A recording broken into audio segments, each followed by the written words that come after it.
Hello. Welcome, Hello. everyone. Good morning, good afternoon, wherever you are. My name is Emily Weldon. I'm one of the festival co-directors of Vancouver Short Film Festival. Very pleased to be welcoming you to VSFF at Home, Craft and Connections. And my name is Nicolás Ayerbe Barona, and I'm also festival co-director, and I'm calling in from the unceded shared traditional territories of the Musqueam, Squamish, and Tsleil-Waututh First Nations, upon whose lands the Vancouver Short Film Festival operates. We're very grateful to hold our festival in these lands each year.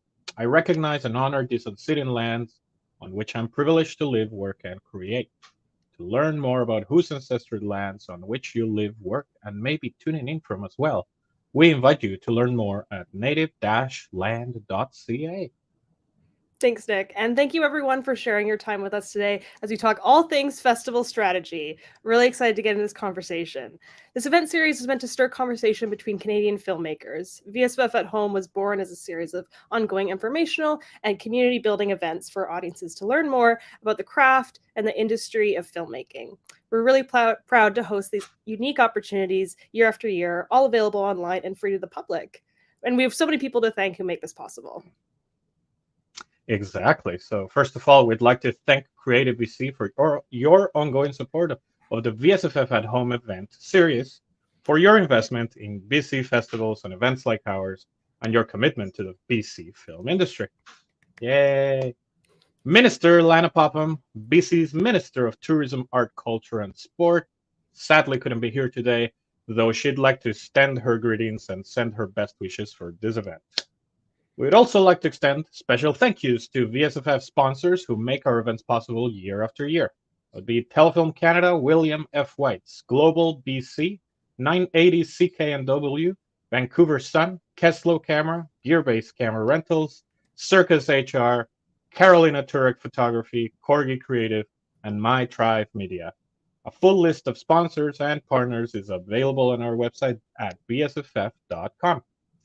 Thank you. And thank you to all our panelists for being here today.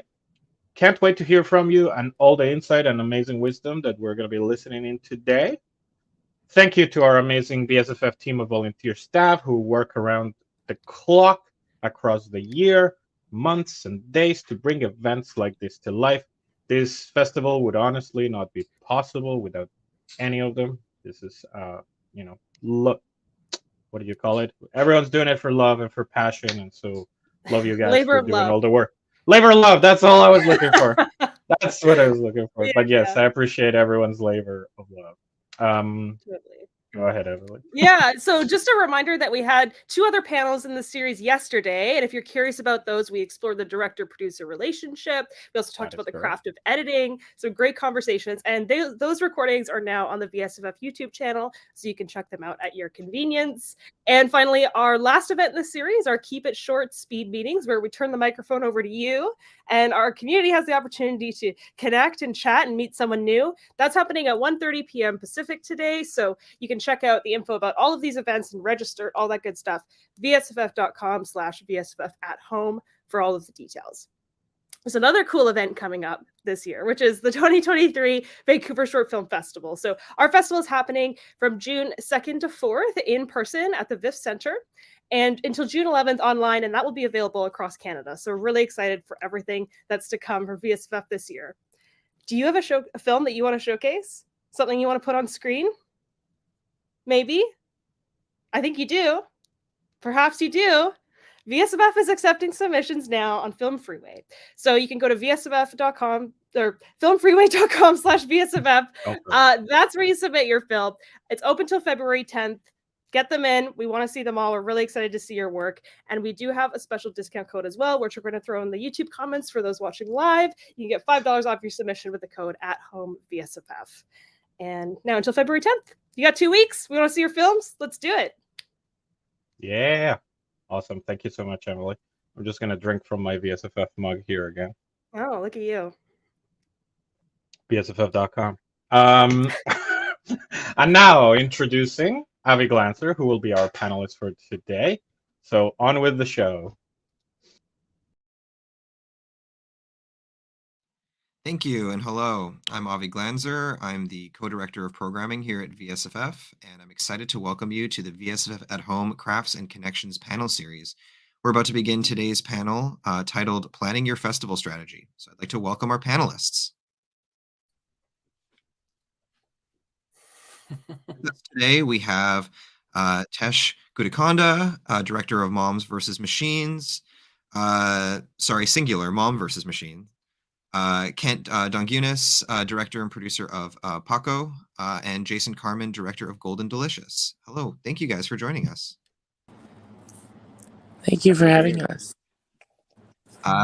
So for this panel, I have a list of questions about how to plan your festival strategy, and I'll be tossing things around, but please feel free to jump in at any time. This is all about trying to have a discussion and bring that in. So let's get started. So where do you start? Does the process begin in development? Does it begin in pre-production? Does it begin when the film is finished? Let's start with Jason for this one. I'd say we're talking about film festival planning, right? I'd say to focus in on telling a good story that resonates with you and with the target audience you've identified. And then you can worry about film festivals after you have a good story. But I wouldn't jump the gun and say, I want to hit Sundance and push everybody to the brink in order to achieve that goal, because you may not reach that, and you may set yourself up for disappointment. Tesh, same question. Yeah, I think for me it depends on if it's a short or a feature, and that's a key distinction too, because sometimes it's just about the kind of impact you want to make on the industry to showcase what skills you have and talents you have, and sometimes it is smart to create a potential short to do that. But when it comes down to a feature, I completely agree with Jason. That is such a strong track down a journey that you want to start with the proper place of with the story in mind. And of course, it's probably great to start shorts with the story in mind as well. And that usually is how most of my shorts have begun. But as I progress further into my career, there's definitely a distinction between shorts and features for me, where when I'm thinking about planning my next short versus my next feature, my feature is coming from the heart, but my shorts are definitely more marketed towards strategy for where I want to hit up to really even find funding for my features or find resources for my features. So it really comes down to what your next level goal is. If it is tracking from getting funding for a feature as an example, and you want to make a proof of concept short, then as an example, if it's a genre film, then it's probably smart to really target some genre festivals with it, so you can then segue that into funding for it. So yeah, but honestly, you'll never go wrong if you start with just caring about the story and pouring all your love into it. I think Jason's got the money on that one. And Kent, same question to you. Yeah, I agree with Jason. Like, it really comes down to the story first, regardless of the format or the length of the film. I think people really need to pay attention to what the story is, regardless of its format. And I think people really need to pay attention if their story is coming across, whether it's a feature or a short film. It's just making sure that the story comes off very straightforward and clear to whoever is watching. Mm-hmm. Mm-hmm. And when you establish your festival strategy, when you put together what your plan for a film is going to be, is it an established process that you carry from project to project, or is it more ad hoc for each project that you're doing? Let's go with Jason for this one. Sorry.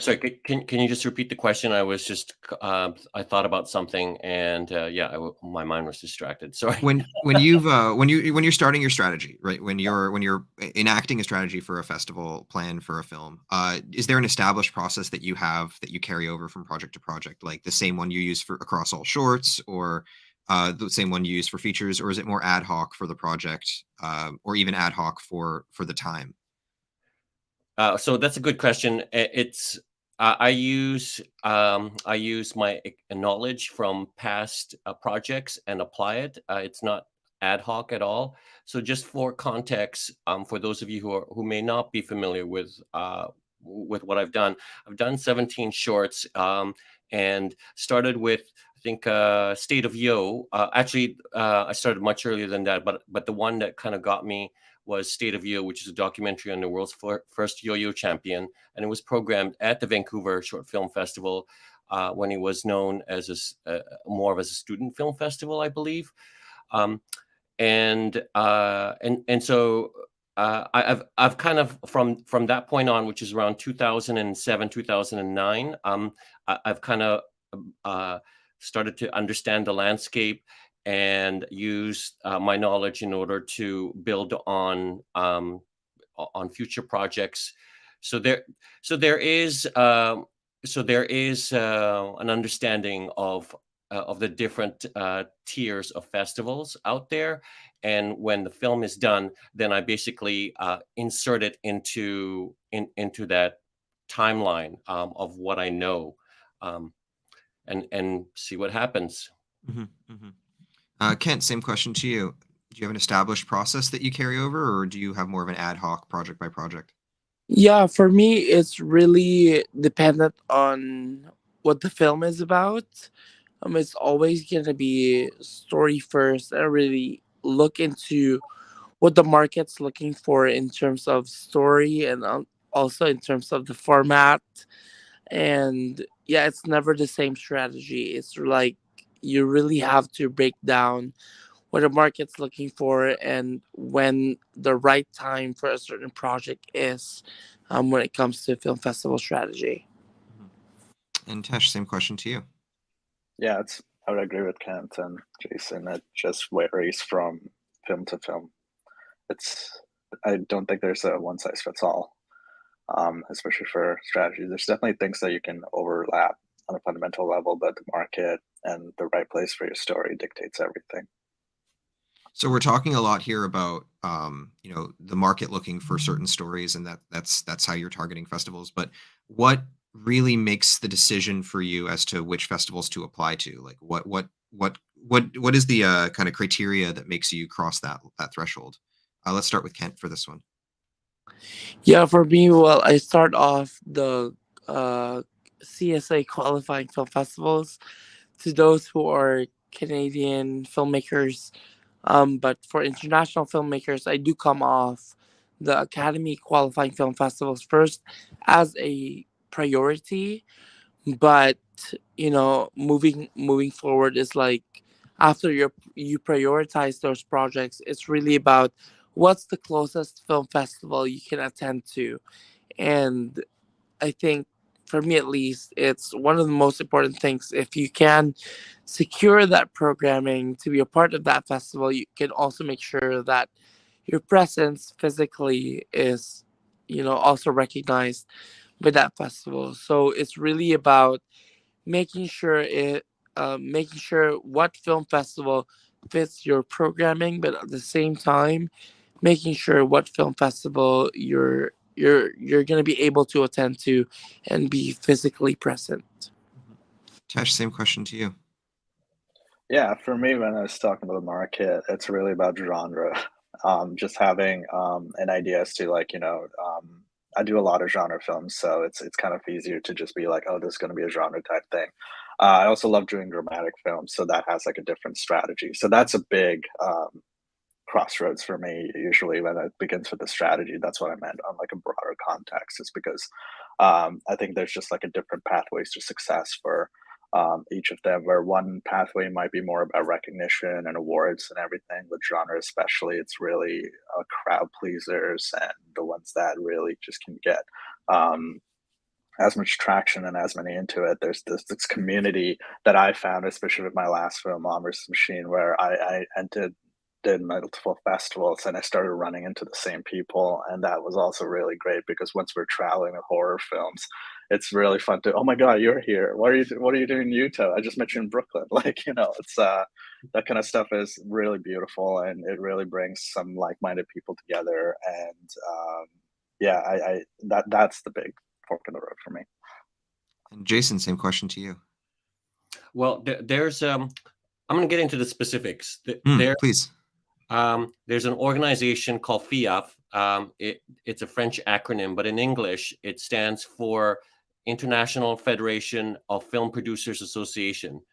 So this international organization has some of the top film festivals in the world. They're what's known as in my opinion, they're what's known as tier 1 film festivals. So they include Berlin, Sundance, Busan, for example, Cannes, right? So these festivals require premiere status. Berlin, for example, requires world premiere status. You can't show anywhere in the world for that. So once you finish your film, you see where it lands on their call for submission schedule. If you are eligible, let's say for Berlin, then aim for Berlin, right? And of course, you are the biggest advocate of your own film, so go for the top. Why not, right? Instead of not going.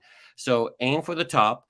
So recognize that, for example, those festivals exist, and then also recognize that there are top film festivals in your country as well. Like here in Canada, TIFF, Toronto International, is the biggest one. It's the biggest one in North America. And they also have specific premiere status requirements. So you can premiere in Europe, but you can't premiere in North America with TIFF, for example. So you may want to strategize carefully and say, okay, I love to screen at TIFF, and if I can't screen at TIFF, then I screen all these other Canadian festivals, which conveniently enough line up after TIFF. If you look at this at their festivals, you have TIFF, you have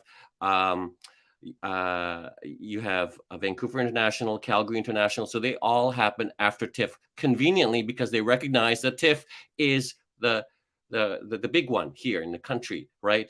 Now, that doesn't mean that TIFF doesn't have rivals in North America. There's Telluride, which is trying to jockey for films as well. So if you decide to submit to Telluride, then you can't go into TIFF. You have to choose one or the other.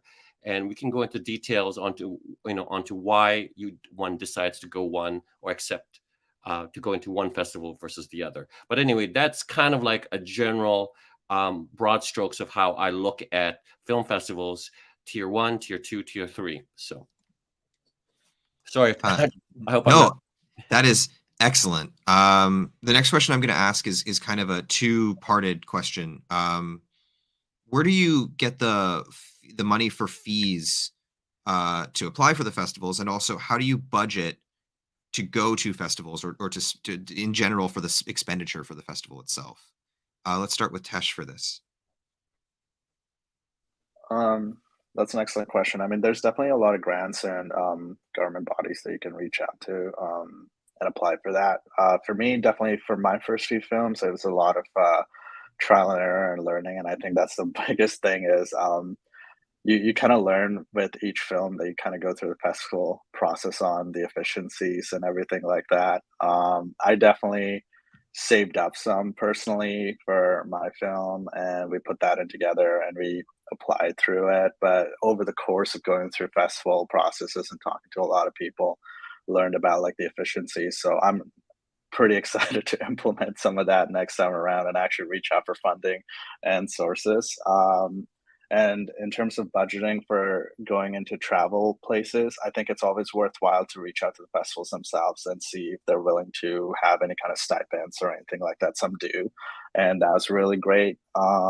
And other times it's really something that worked into my strategy recently is trying to like package festivals together, see which ones are really allied in like a geographic location, and if I could just like hit up a few across like a week or so.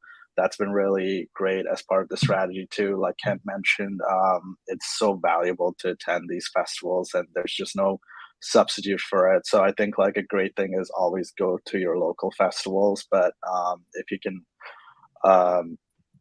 tackle some of the far away ones in a way where it's just like a strategic plan. I think like especially as a young up and coming filmmaker, you might not always have the opportunity to just go to every single festival. So for a short film, it'd be worthwhile to just kind of save up to at least like target one geographic location. Like maybe if it's the East Coast, like hitting up Toronto, figuring out if there's a nearby flight to like make a trip about that. It's always worthwhile as well. Same question to Jason. I think what Tesh mentioned is really smart. You build on the knowledge of your past work in order to strategize on who to approach for waiving of fees potentially, and travel. I personally typically feel like if you allocate $2,000 for film submission fees, that's a healthy amount to start. Some people will balk at that, like, wow, that's a lot of money to put forth, especially in a short film. But again, it's marketing.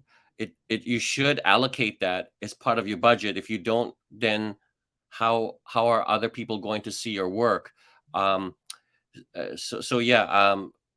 Anticipate that you will have to be out of pocket the first bit, right, to get the ball rolling, and then afterwards, once you have that momentum behind you, and by that I mean like you've been accepted at some larger festivals, then people will waive their fees as a result, because they want to get a film from TIFF, for example, right, on board.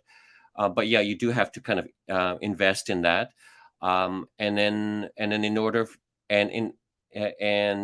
for you to attend these things, I would say, you ask for travel stipends. This is for sure. It's travel stipends, screening fees. Some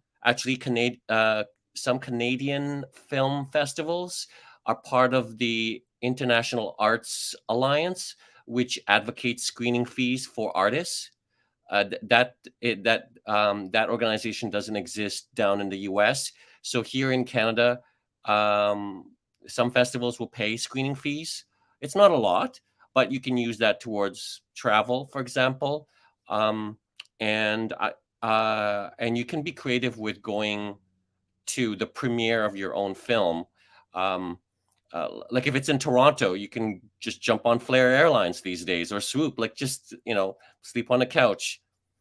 It's your film, and you can be creative about it, and you can make it happen. So, Kent, same question to you. Yeah, for me, I think again, it literally comes down to the story, but at the same time, when it comes to film festival strategizing, you really have to think about your existing relationships as a filmmaker. I think when you get to the bottom of it and really look into the previous films and projects you've created and the filmmaker relationships you've created, you really have to cling on to that and really look into what you can offer as a filmmaker in a different way from the previous years. And I think that's one of the things that you really have to look at as a filmmaker. Now, Jason spoke to this a little bit earlier, but I'd like to focus on this: is what makes you prioritize one festival over another? We can talk about this in relation to like selecting a festival, but we can also talk about it in like determining one festival to apply over another. But we can also talk about it from the context of you've received acceptances from multiple festivals. There might be conflicts. There might be a premiere status requirement here and not here. So what goes into the decision-making process about choosing one over the other? I'll start with Jason on this one. That's a good question. So premiere status is what I look for. I look for also press, mainstream press, who attends, right? Because film festivals are also marketing engines for your stories. So you want to see how they can help you, and vice versa. So I look at that. I look at industry opportunities as well, right? If I'm going to be there, will I meet other programmers, filmmakers as well? or is this going to be more of an audience film festival? And so I'm just understanding how the general audience will react to the story, right? So those three things. What else is there? I look at feedback from past filmmakers as well. You can find them on Film Freeway, and you can see, if the organizers are well organized. They're good communicators. They're welcoming. They're,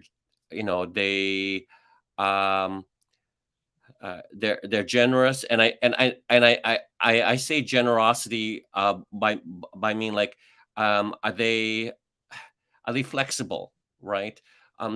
Not necessarily by money, but can they can you work with them and vice versa, because everybody's busy these days, right?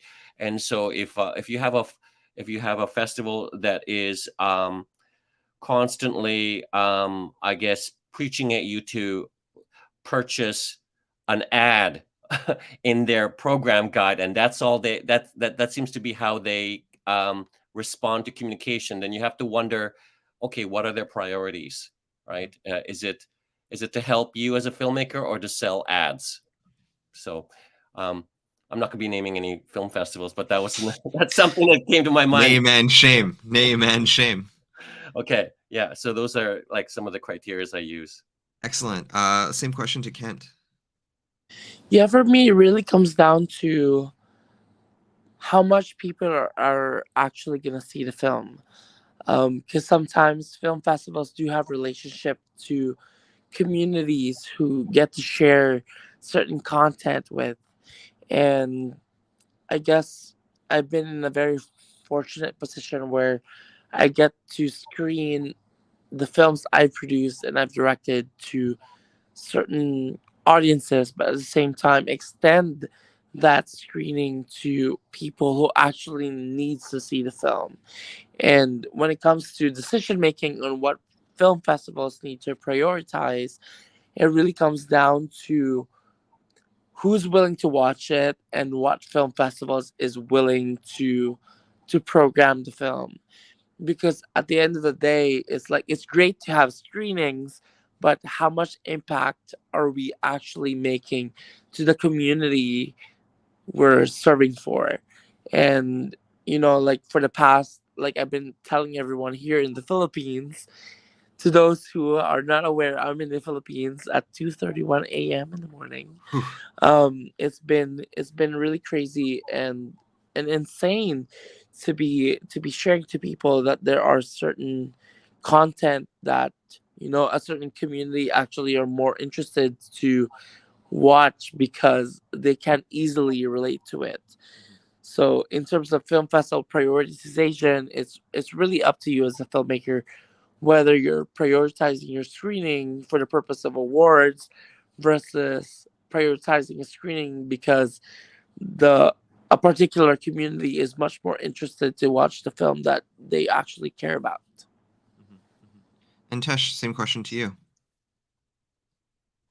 Yeah, I feel like this is where just taking the moment to just have some goals aligned for short-term, long-term plans for not just your film, but your career is important, because this is definitely factored into a lot of my decisions as my career, not just the film itself. There's some festivals you want to go to build a relationship with the programmers for future projects that you want to see. Again, going off of everything when you know that you have a great audience and everything that's going to fit into it.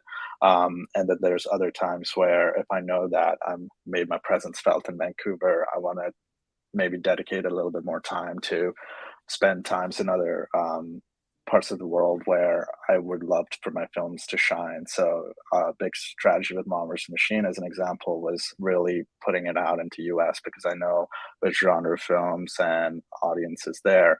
I really want to make presence known. So anytime there's a festival in New York or LA and like big production hubs that I wanted that kind of filmmaking to be noticed, that's where I pretty much predominantly focused on, to just kind of spread my wings and just let other communities know I exist. That's a big part about it. So that's a definitely a strategy into it that I think about is, I think, like, just figuring out where you want your career to go.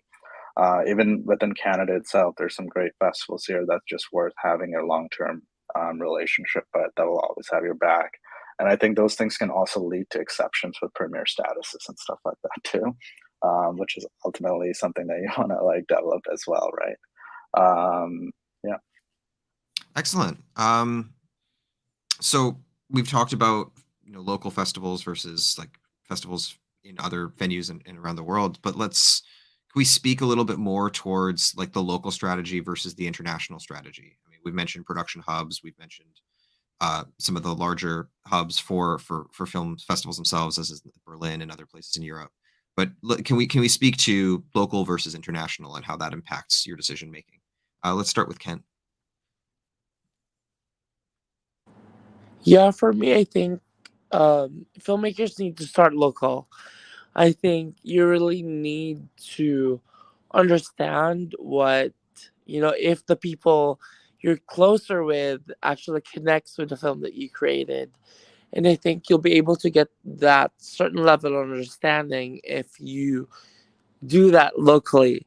Because, when you say local, people are very honest with the film that you create. And the more honesty you receive as a filmmaker, the more I feel like the better filmmaker you become.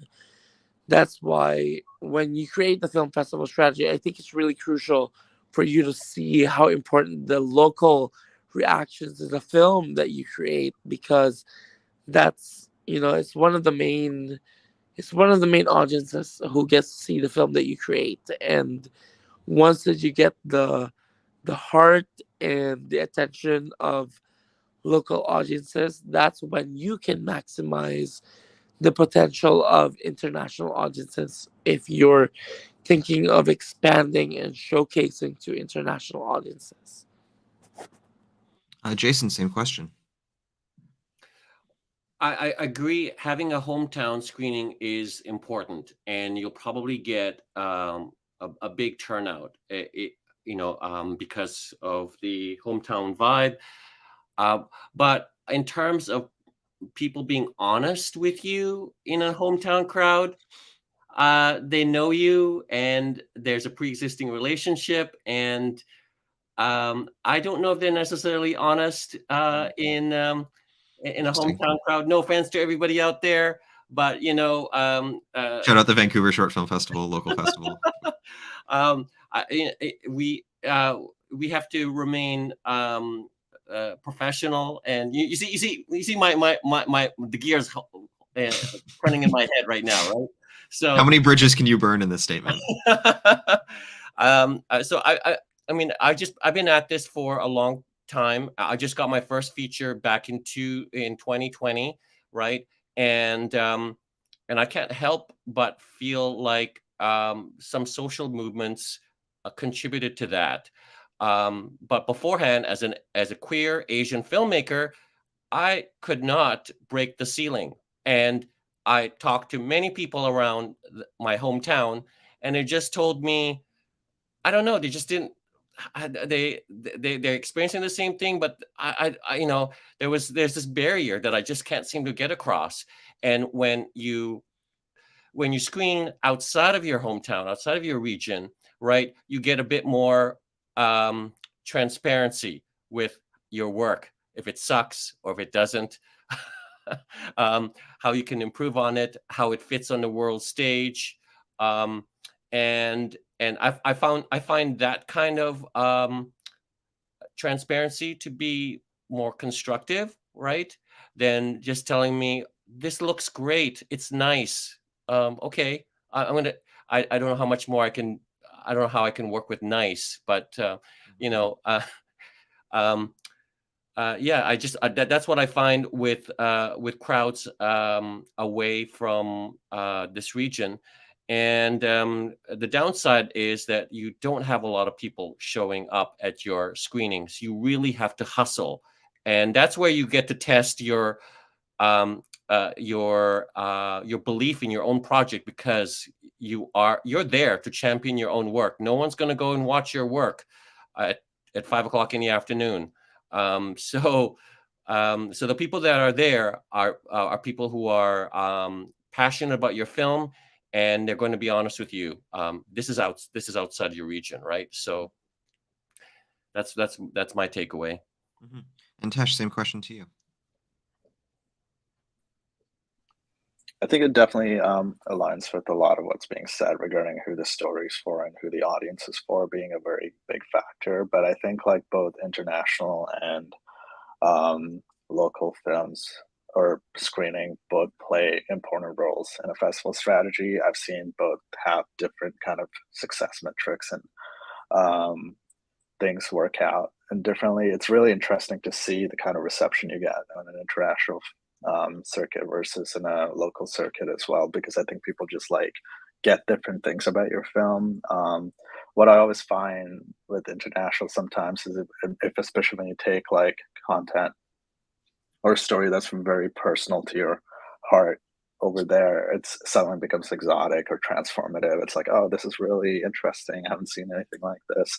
But here it's like, especially in Canada with so many more BIPOC artists given opportunities and chances and everything, which is beautiful and wonderful. It's become kind of it's been really fun to like navigate all of that here. It's just beautiful presence. I feel like you really find the camaraderie and community here, which I think is definitely worthwhile leaning on. It's like relationships for a lifetime to help future films be funded and everything, and you can't really let that go in an effort to chase everything, but to actually allow your films to also make like a land or have their imprint globally just takes our community over there and makes them more curious and more fascinated about what's happening in Vancouver. And that's really happened with the last few of my films. Is there's a lot of interest in like, how are you making these kinds of films in Canada? Or it's like, what are the budgets here? Or about like tax credits and funding. And if we can successfully bring that back here and not lose grip of who we are at home, I think we can really also elevate the community and the industry as a whole, because Canada is just absolutely tremendous in terms of opportunity for creation, and I just want the rest of the world to see that. So it's definitely amazing to have like a two-pronged strategy: keep it local but keep it international.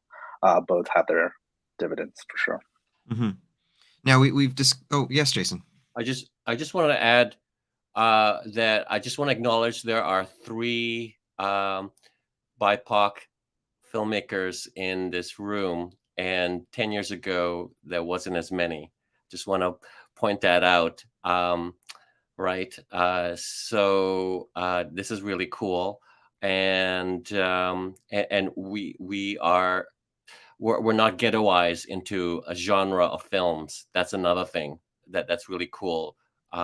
We can explore different works. I'm more coming of age in dramas, and I'll let the rest of the panels here speak to their films. But yeah, it's really nice. And then the other thing is that I also want to acknowledge that we're breaking out of certain stereotypes where people think that there's a language barrier because we're Asian.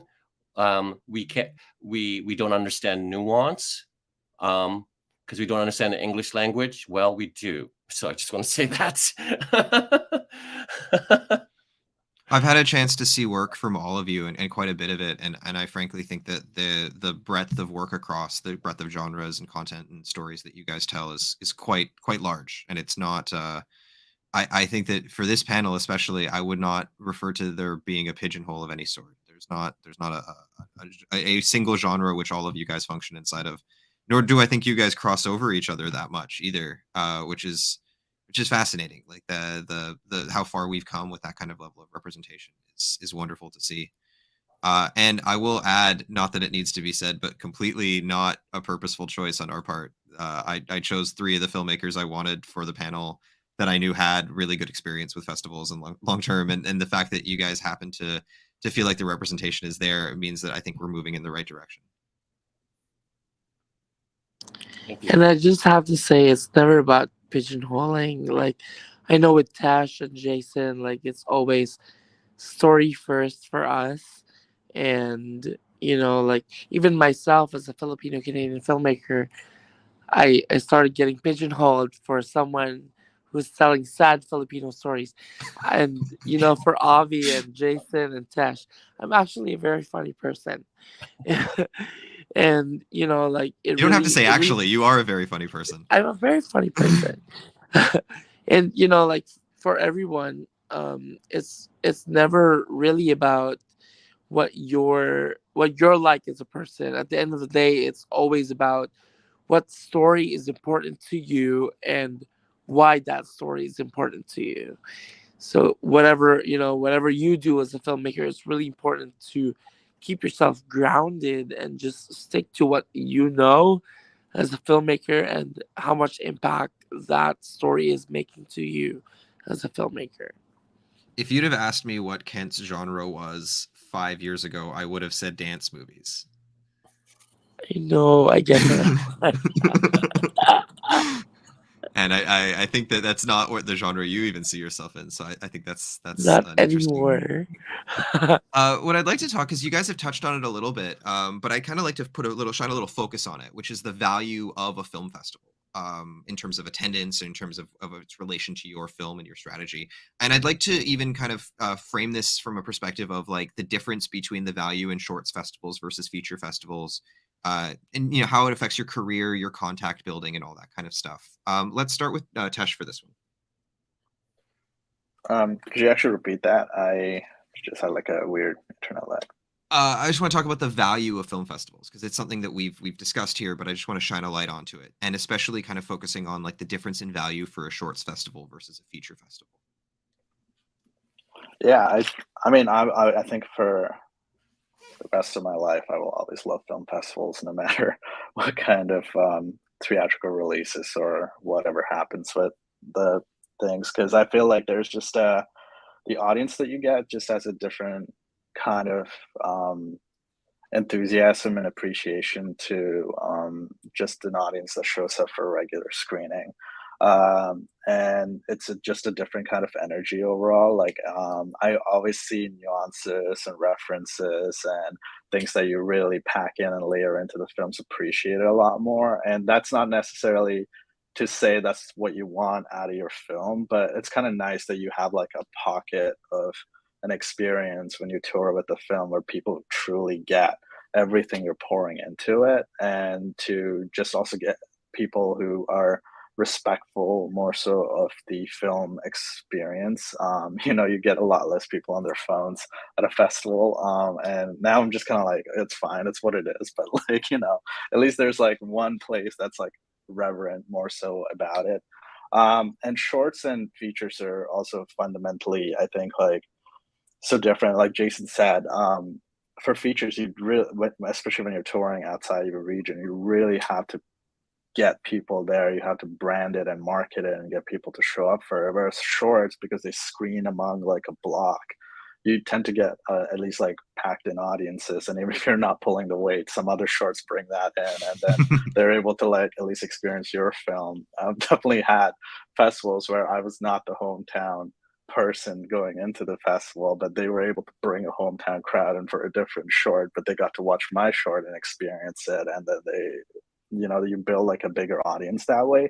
It's so much harder to do that with the feature, because I think like the market for it, especially lives with the premise and the attraction of it, like it does in the outside world when you don't have a name or whatever it is. And also the traction, it's comforting to play and screen with 6 other films, but sometimes when you're just screening by yourself solo, the entire weight and the pressure of everything is on this film. And that I think is like really the fundamental thing for me. But I always love the audiences, the receptions, and also you have a lot of industry folk coming in and watching this stuff. So you never know who might be your next collaborator or your next investor even. So it's worthwhile just for that. Mm-hmm.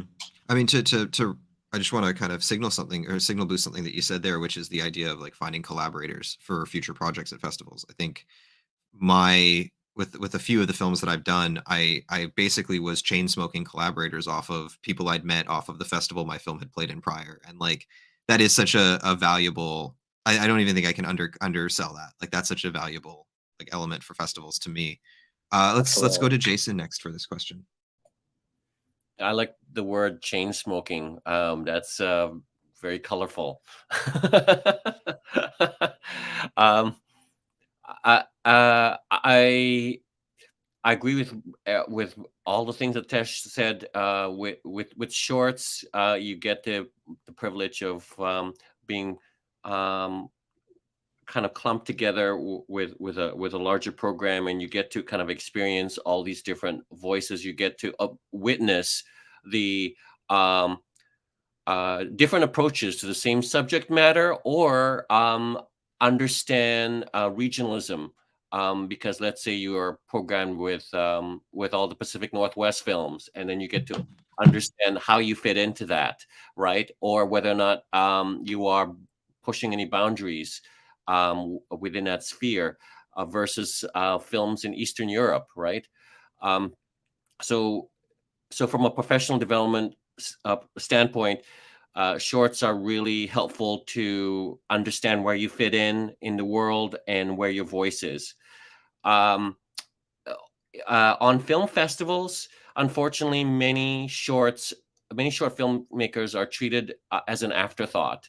They are an accompaniment, and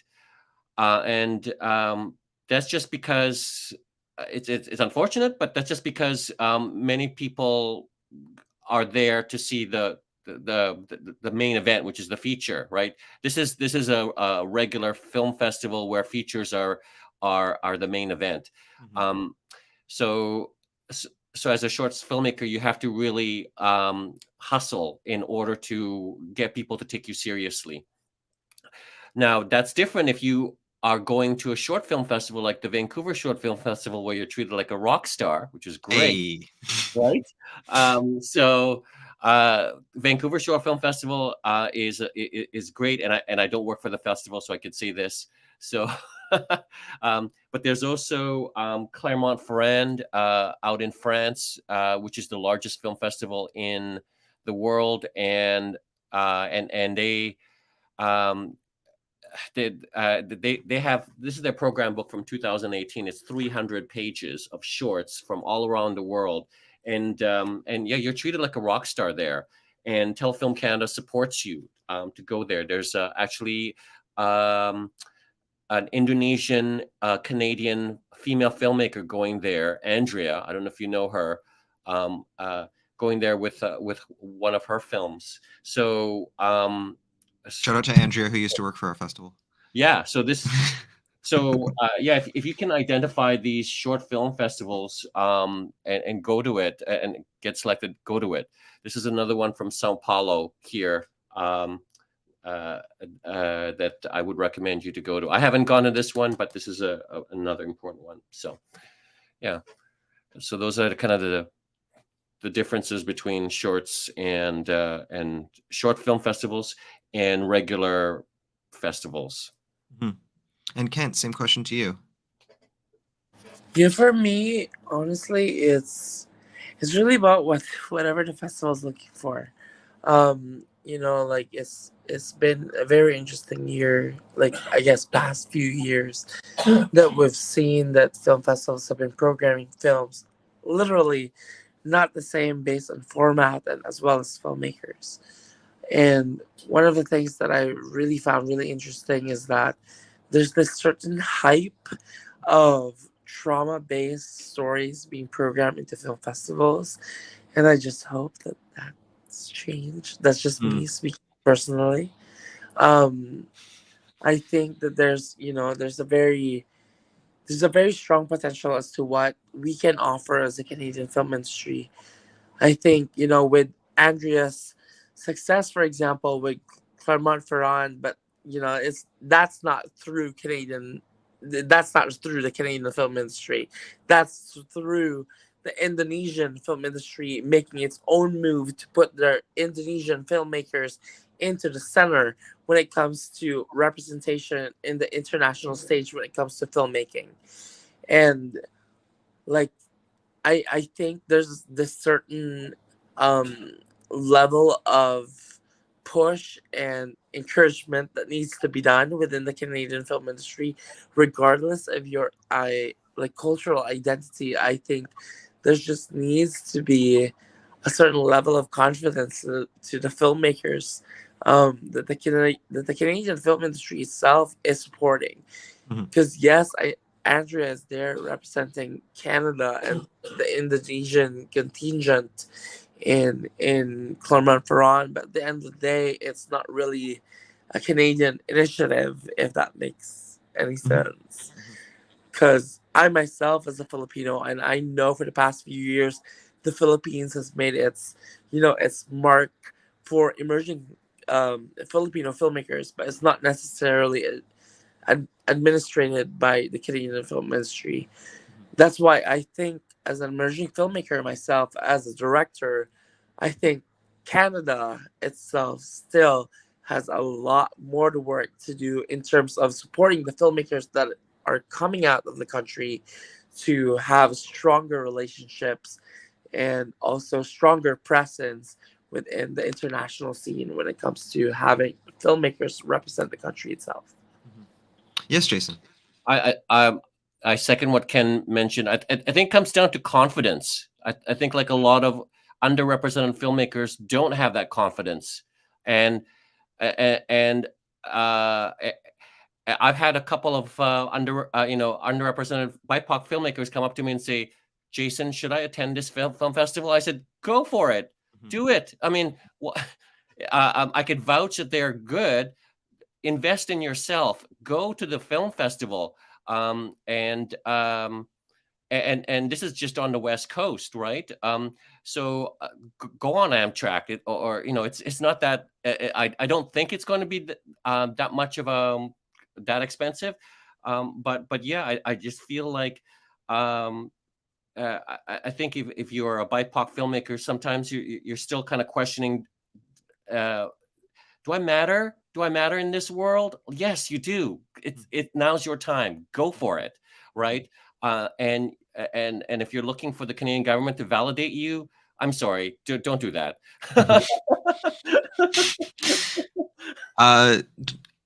Yes, Tesh. I just want to add that on. That's such a strong sentiment, especially when we talk about festivals. Is I think the core of it really does come down to invest in yourself. It's you put all this time into a short film, and I see this happen a lot of times where shorter feature, where the end, the tail end of it is what gets neglected. It's so front loaded for a lot of filmmakers, and they just let it wither away. But I've seen extremely mediocre shorts take people to very high places because they had the audacity to invest in themselves. And that is literally the difference maker between the people that you see at the top and the people that you're not. Is that they are willing to be like walk into a room and own it. Because the thing is, just making a film and making any film is such an accomplishment that you should be proud of, regardless of where you think it stands, or if it gets rejected from a tier one festival. Who cares? Again, like Jason mentioned, there are festivals where they will treat you like a rock star for having submitted it, and suddenly you realize it opens up an opportunity. I was pretty dejected I didn't get into a tier one festival for my first short film, and I submitted because I'm like, all right, here we go. And then after that, I realized this bountiful, beautiful opportunities just coming from all these other festivals that truly love the film and appreciate it because they got it. It's the right audience and everything.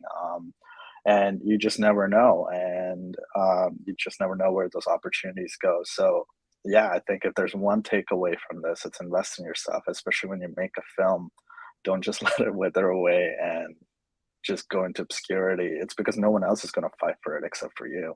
That's the fact. Yeah. Can you tell me which film Andrea went to CF with? Sorry? Which film did Andrea go to CF with?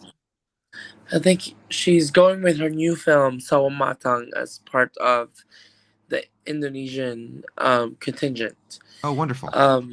And what's really interesting about it is it's actually more towards, supporting Indonesian filmmakers taking on the international stage. Mhm. And I think that's one of the things that the Canadian film industry itself is still lacking, because it's been, like, for the past few years, it's been really challenging to understand what the idea of representation is when it comes to the Canadian film industry is, because Canada is filled with so much diversity and so many filmmakers in different underrepresented communities. But at the end of the day, we're looking at the big picture as to what does Canada have to say when it comes to the films and the filmmakers that they are pushing forward to the international stage. Because as far as I'm concerned, with what Andrea is, trying to do, is she's really going back to the grassroots of where she's coming from as an Indonesian filmmaker, and getting that kind of support for her in the films that she's creating, and not necessarily supported by the Canadian film industry. Right. I think the interesting takeaway here is like how a lot of international how a lot of other nations outside of Canada are looking now towards film as like a form of diplomacy. Like I remember going to TIFF, and in the industry area, it's just a bunch of booths which are the like the film boards of various countries, and they're promoting the films, their domestic films that they have playing at this festival, but they're really using it as an opportunity to enhance their diplomacy through art. And I think that using the advantages that are being offered through that kind of shift, I think, is something that a lot of people should be looking towards as they are looking towards strategies about how to elevate their work, or how to get that audience out there. And I think that it's interesting to see how Canada has is talking a talk, in the sense that they want to support a lot of that kind of level of diverse initiatives. But you're going to get a lot more mileage out of the areas that are really trying to support those filmmakers individually. And so I like to see that that's happening for somebody like Andrea, who definitely has been involved in the Canadian industry for quite some time. And to see them getting the kind of push from the Indonesian side, I think is a really good testament to how other nations are now seeing the value in supporting the filmmakers emerging, regardless of if they're functioning inside of those countries specifically. To see them kind of pushing those artists, I think that's really great. I'd love to talk about like really, we kind of talked a little bit about this, and for the good parts, name names. For the bad parts, feel free to not name names. Tell me about some memorable film festival experiences. Just something that stands out to you, like a really good thing that you'd had, from the perspective also of like informing others of like festivals that are worth targeting because of those good experiences. We can avoid talking about festivals to avoid because of bad experiences, because obviously names. But let's start with you, Kent. Well, I'm sure Jason and Tash can testify to this. But for me personally, one of the most memorable film festivals that I've been a part of was Toronto International Film Festival. I know Avi was there to watch the film that I've had in the festival for a premiere. But um, Toronto International Film Festival does provide the opportunity for you to have that conversation about the film that you made and what the film that you're making next. I think that's one of the opportunities that filmmakers need to know more about when it comes to having conversations with people, when it comes to participating physically into film festivals. And TIFF itself has proven its worth to me. I mean, last year I didn't have a film in TIFF, but it still changed my life for some reason, because I met the filmmakers I needed to meet. I was able to make connections with the execs I needed to make connections with, and also really hear the filmmakers talk about their grassroots experiences when it comes to how they got their films made to where they're at after premiering TIFF. And I think it's a very magical moment to see emerging filmmakers rise to the occasion and actually speak the truth behind the films that they create. And and TIFF is just one of those film festivals,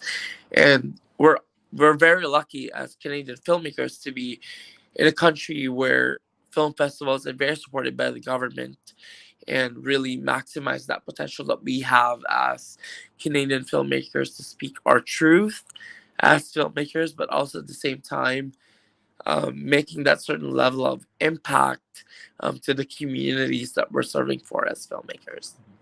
Shout out to Creative BC and Telefilm for supporting our festival and as government bodies. Yeah. Jason, let's same question to you. Tell me about some memorable film festival experiences. One of the most memorable film experiences is actually in 2018 at LA Asian Pacific Film Festival. I was driving down there and I dropped off a poster in San Francisco to another film festival, and someone did a snatch and grab in the car and took away my suitcase. So I arrived at LA Asian with only t-shirts and shorts, literally, and I somehow located the CCTV footage, put it on my Facebook, saying, "Someone, please help me find this individual," or something like that. And I reported to the police. Nothing happened. This is in San Francisco. Nothing happened. But I had through social media, I had a couple of friends reached out to me, and they provided money so that I could put clothes on my back to show up at opening night at LA Asian, and so I did that. It was such a surreal experience. Then I saw a whole bunch of Vancouver filmmakers there: Mina Shum, Mayumi Yoshida, just like I mean, the list goes on. It was just so surreal to go through that experience, and then like a whiplash to go through that experience, and then to be at LA Asian, and they treated you like a rock star over there, celebrating Asian American stories, and we had the party at the DGA Theater, the Darkest Guild of America Theater in Los Angeles. So I was there, trying to make sense of what just happened, and and promoting my film, and that's where I realized, wow, I really I'm the only person here that can vouch for my film, and I'm not going to let any sort of experience, poor experience from another place kind of hinder that for me. I'm going to give it 110% regardless of what just happened, right? And that's where I realized that I realized the power of believing in yourself. I realized also in the power of being at a festival where it's really well organized and they provide you with opportunities, and you just have to go and seize it. It's right there, right? So LA Asian is one of those festivals. I will go back there in a heartbeat. So yeah, that's one of my most memorable experiences. That's wonderful. Tesh, do you have any memorable festival experiences you'd like to share? Yeah, I think it'd be the first film festival that I ever went to, which is Whistler, actually. It was in 2019, and that was my first year in Vancouver, so I was just new here. I didn't know that many people, so that was kind of I was just kind of getting into figuring out what I want to do with film, and this is before I direct my short Bombers Machine or anything like that, but I was just a producer on a Crazy 8 short that got into the top 12. We never got top 6, but that's okay. But I was there, and the sheer welcoming of it, just being able to connect with this whole community, it just set the blueprint, I think, for all of the success that followed.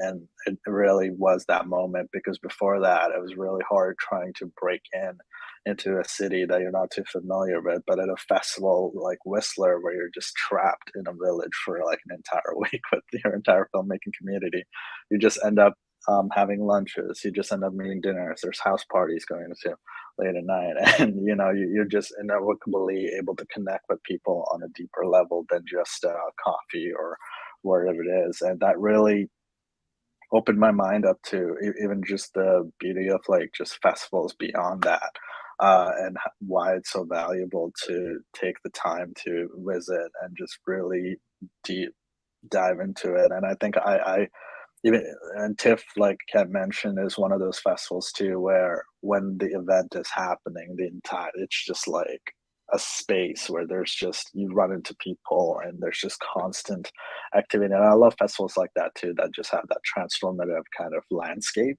where, there's just this like entire mobilized sector of things. Because you have festivals that are just like screening shorts and that's all you have, but there's ones that are just the entire block for a week. It's just everybody, why they're there. You could go to any bar and be like, so what kind of films do you make? Randomly you could ask that to somebody, and you don't even have to like ask a subset of questions. And that opened my mind up to even just how the industry operates. And because it was beautiful because I didn't have a film playing, and that was wonderful to be a part where I realized there was this combination of celebration and camaraderie and everything like that, where I think we haven't really quite touched upon this, but there's still value in going to festivals like that, even if you don't necessarily have film playing right now.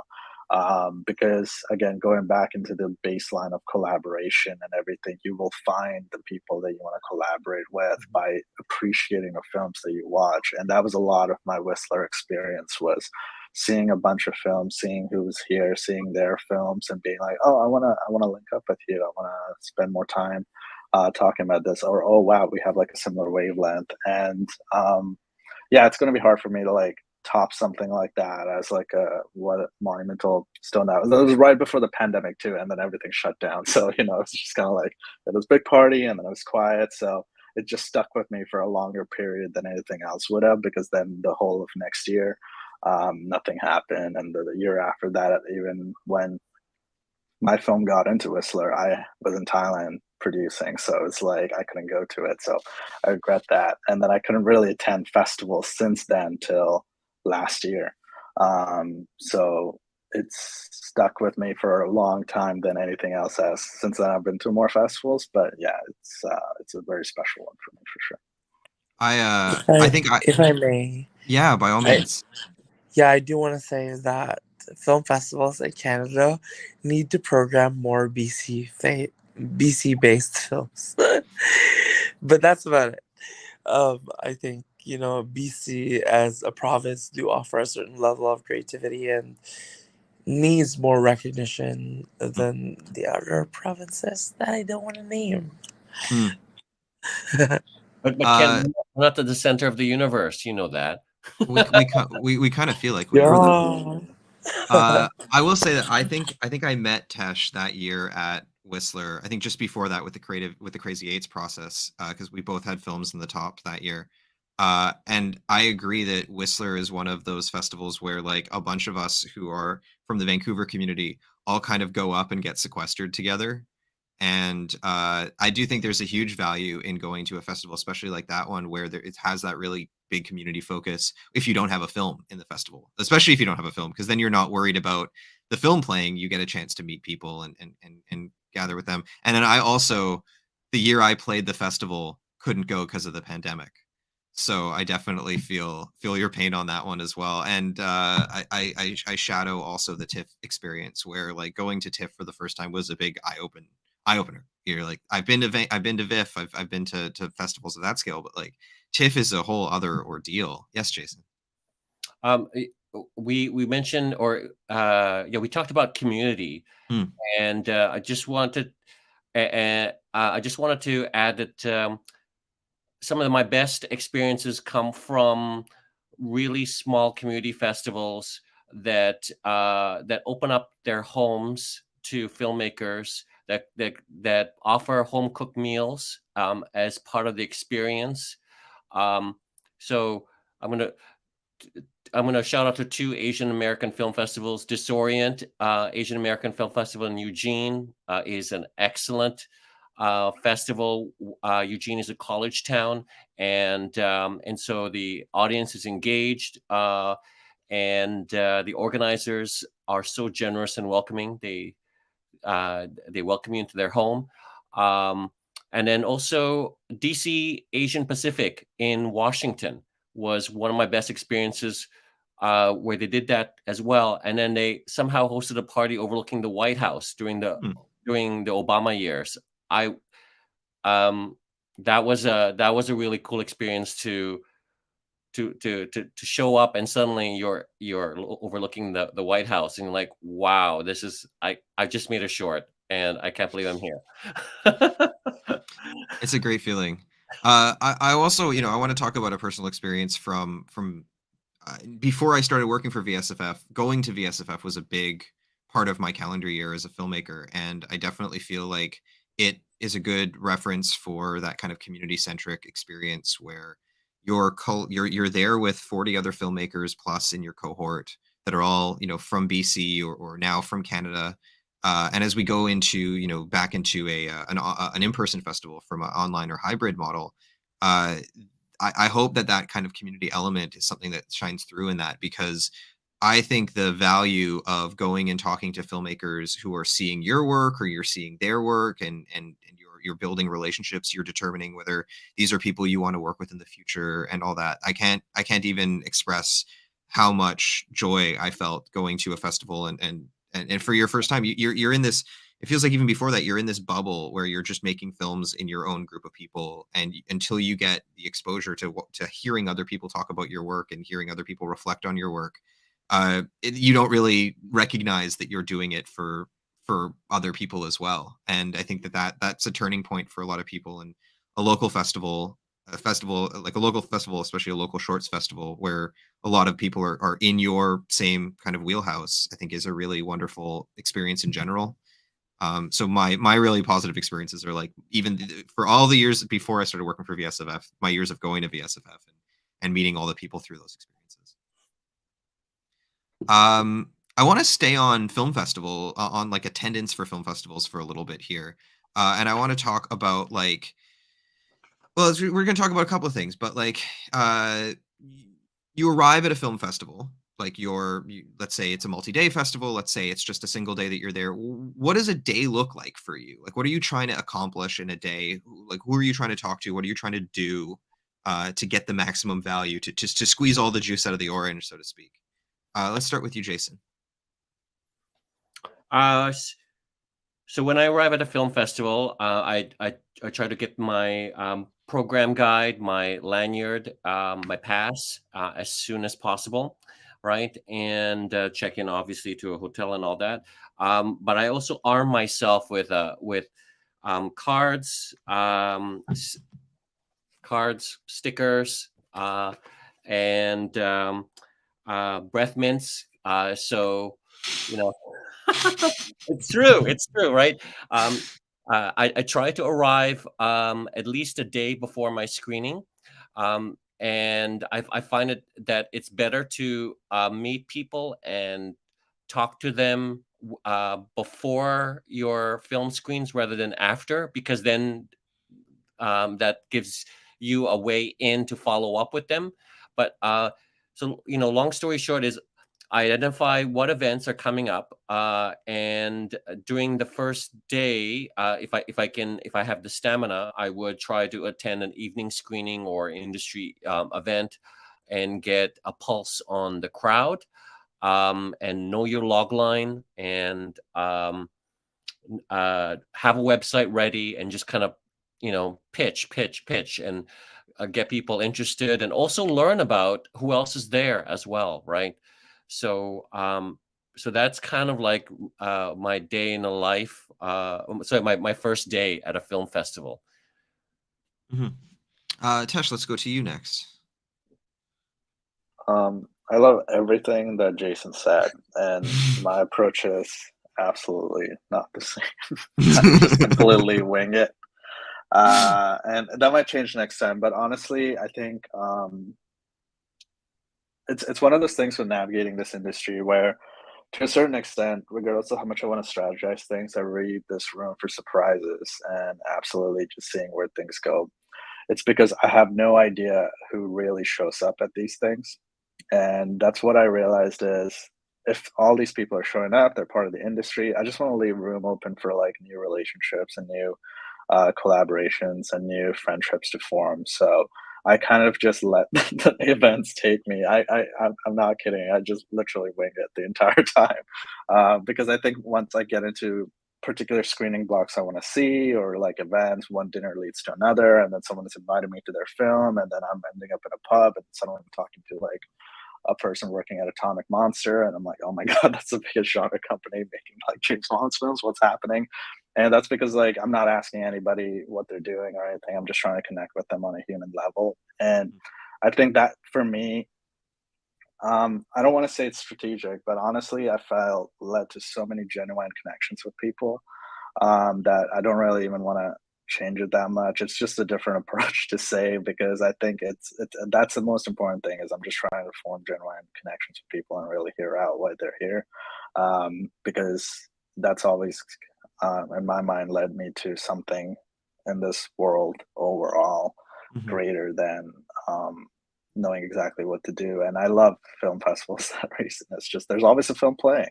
So even if I like miss one, there's another one, and I can just go to that. So I'm just like, and I've done that. I've just um, winged it and went to a random screening and that I didn't want to plan for, and suddenly like I'm watching films that I'm so surprised by that are not my taste. You know, to think I know what I know when it comes down to a festival where I haven't seen everything. Um, I'm not the one to assume I can curate that experience. So I'm more so just there to experience. Mhm. Kent, same question to you. Yeah, for me, I echo a lot what Tesh just said. Attending a film festival shouldn't be about pitching your next project. It should be about you being open to meeting people who have films within the film festival, and also meeting your potential collaborators, whoever they can be, whether it's a production designer or a cinematographer. You should just need to be open to who are the people you're meeting with. At the end of the day, it's about you making relationships with people you don't know. And if you have a film festival and you get to promote it, then that's great.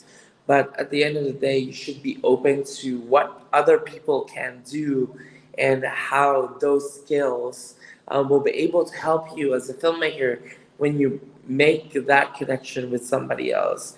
I think I've been to a lot of film festivals where my relationship skills are getting tested, where it's all about networking, because at the end of the day, it's not like you're gonna make with another filmmaker. It's not like you're gonna make another film with a filmmaker that you get to meet right away in Mhm. a film festival. It's about that long-term connection that you want to make with somebody else to be able to make a film with them in the near future with no rush. And Mhm. that's what I always tell people. It's like making sure that you get to meet people in a certain level where you don't really talk about work. You just want to know why they're in film and why it's important for them to tell certain stories, and also talk about the importance of why they are in film. Mhm. Mhm. Jason, you had something you wanted to add? Yeah, I mean, for some reason, I get the sense that I'm no fun, and and and I'm not open to opportunity. And no, I am open to opportunity. That's not what I'm trying to say. That's no one's takeaway here. Okay, I was like, when I go to these things, I'm totally like live in the moment and see who's there, and go with the flow. I'm just saying that prior to that, I do a lot of prep work, to make sure it's like being on a film set, right? Mhm. You have to do all Mhm. this prep work and then be open to whatever comes on the day. So like having an updated website, for example, helps, because people are going to be asking you, well, what have you done? So and people, respond positively to a timely reply, so they'll remember that. So that's why I like to try to hit the ground running and maximize opportunities. I agree. I'm not planning to make a film right away with somebody that I just met, but if let's say that person's work resonates with me and I want to make an impact, then I having assets ready to capitalize on that is good. I met one of my current composers um, through in San Francisco because I admired his work in a feature film, and now he's helped me on many different projects, and he he's part of the band MA3 now. I don't know if you know that band. It was just keeping up. It was just having some of these things available and making good impression. That's all. So, and being open to whatever comes. Anyway, I just want to say, like, yeah, I'm open. I'm fun. Okay. I mean, also I've seen that band live multiple times. They're amazing. Tesh, did you have something you wanted to add to this? Oh yeah, I just want to say that Jason's strategy is the smartest. I'm not saying that it needs to be what I'm doing. I've definitely seen. I think if we were to measure success, is just having material prepared and ready to hand out. But that obviously has taken people farther. I'm just I definitely know that there's definitely opportunities. I'm comfortable with letting slip by because of my attitude. But I think if you really want to maximize and make the most of it, having that level of prep and preparation and having everything rounded out, and also just like a plan for your next film and everything ready to go, so that when you do make a genuine connection, you're able to send an email right away, is terrific. That's just something I definitely failed on in the past. Is I made a great connection. They're like, "Do you have your next script?" And I'm like, "No, I'll send it to you in a bit." But don't do that. But I think like at the same time, when you also build a relationship on like something more genuine too, people are a little bit more lenient towards it. But then again, it's not efficient or maximizing. It's definitely like it takes a little bit of pressure off. But if you were to follow strategy here, I'd follow Jason's. This naturally transitions into what I wanted to talk about next, which is marketing materials. Like, what do you bring with you to a festival? What do you have prepped with you and do you have things you'd like to do but haven't done? And basically, like, I guess this is more targeted around like, what advice do you have for filmmakers about marketing materials to bring to a festival? Let's start with Kent.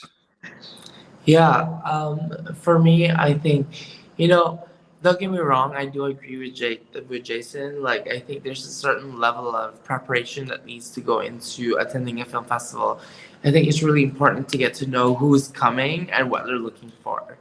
And I think that is given. But making sure that you always have a back pocket idea of what you want to talk about to people is really, really important. For the past few years that I've been attending film festivals, I think that's been really, really useful to talk about what you've done and what you're working on next. And people do cling on to the things what you're working on next because it's always, like the market in general is looking at what you're working on next. At the end of the day, as an independent filmmaker, you always want to talk about what you're passionate about.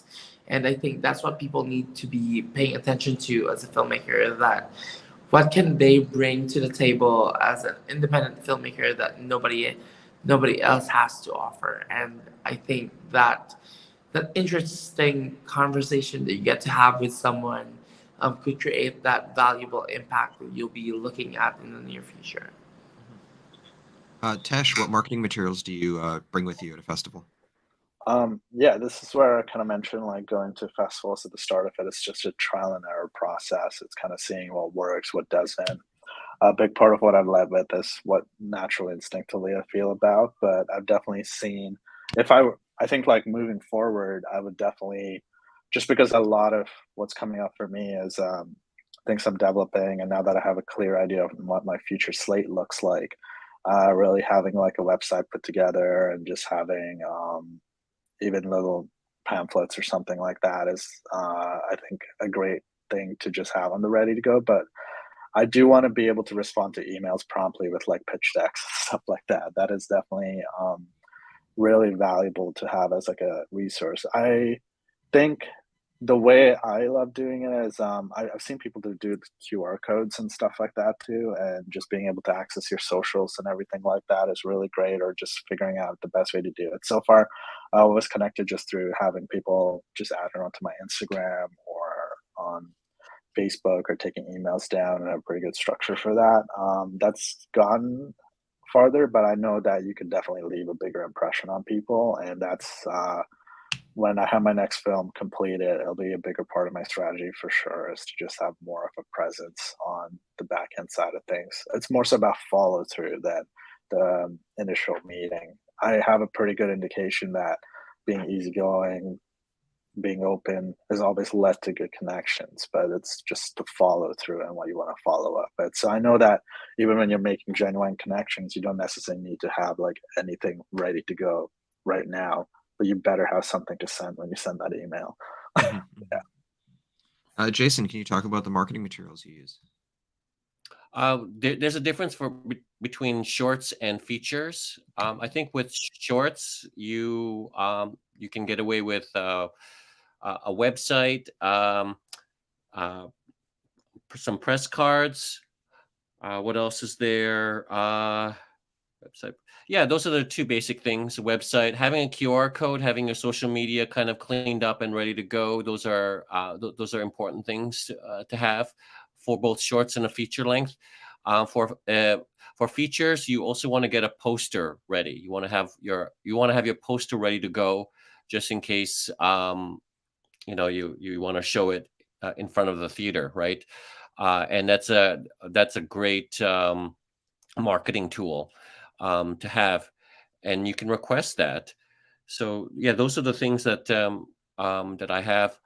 I don't think you need business cards these days. It depends on the region, but most people respond positively to social media now. And like what Tesh mentioned, there's this trend towards QR codes where everything is given to you and auto populated in your phone, whether or not you like it or not.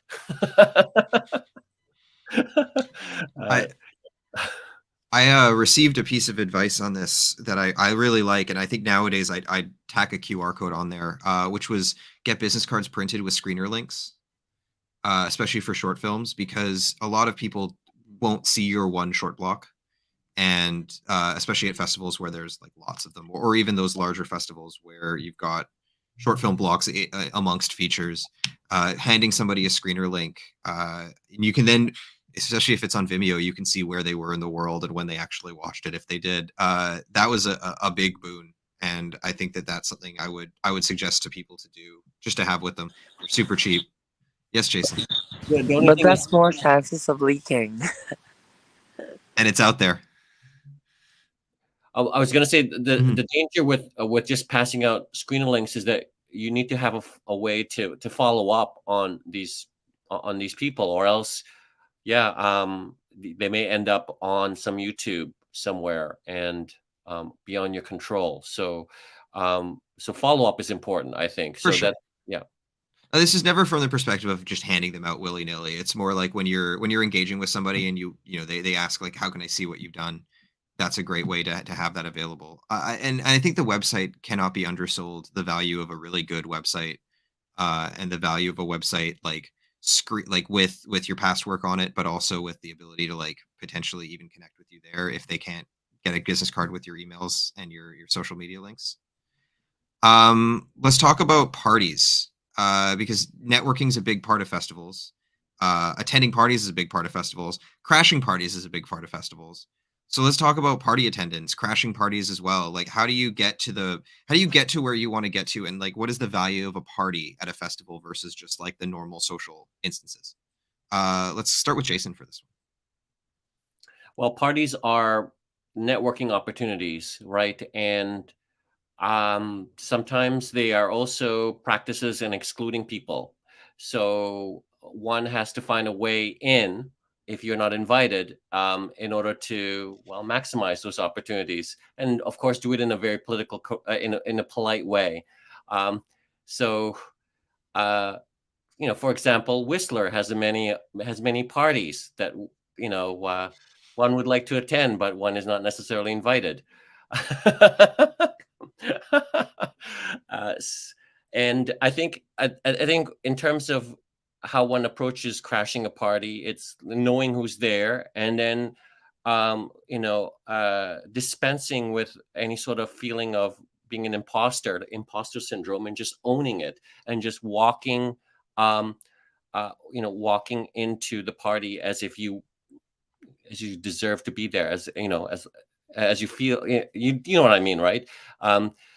I think the more we take ownership of that, the more we can sell ourselves and enter into these exclusive spaces.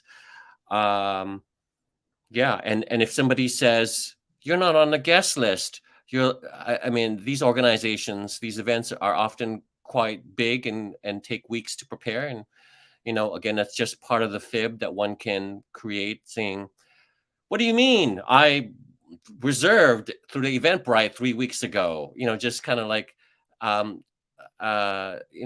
being, how can I say, just using different tactics in order to weigh in, but not just being careful to not diminish anybody in the process. So, Tesh, can you speak to this? Yeah, I'm trying to think about. I don't know. You kind of just let it happen. It's I got this really great advice when I first started in film a long time ago from a mentor, where he said that everything that you need in film happens at a party, which is like funding or financing and investing. And this is coming from someone who's like done not grant related stuff, but private equity and everything, especially when you're talking with investors and everything. And that always put me in a mindset of like, it's a great place to just really connect with somebody and let them know who you are as a human being and not who you are as a filmmaker.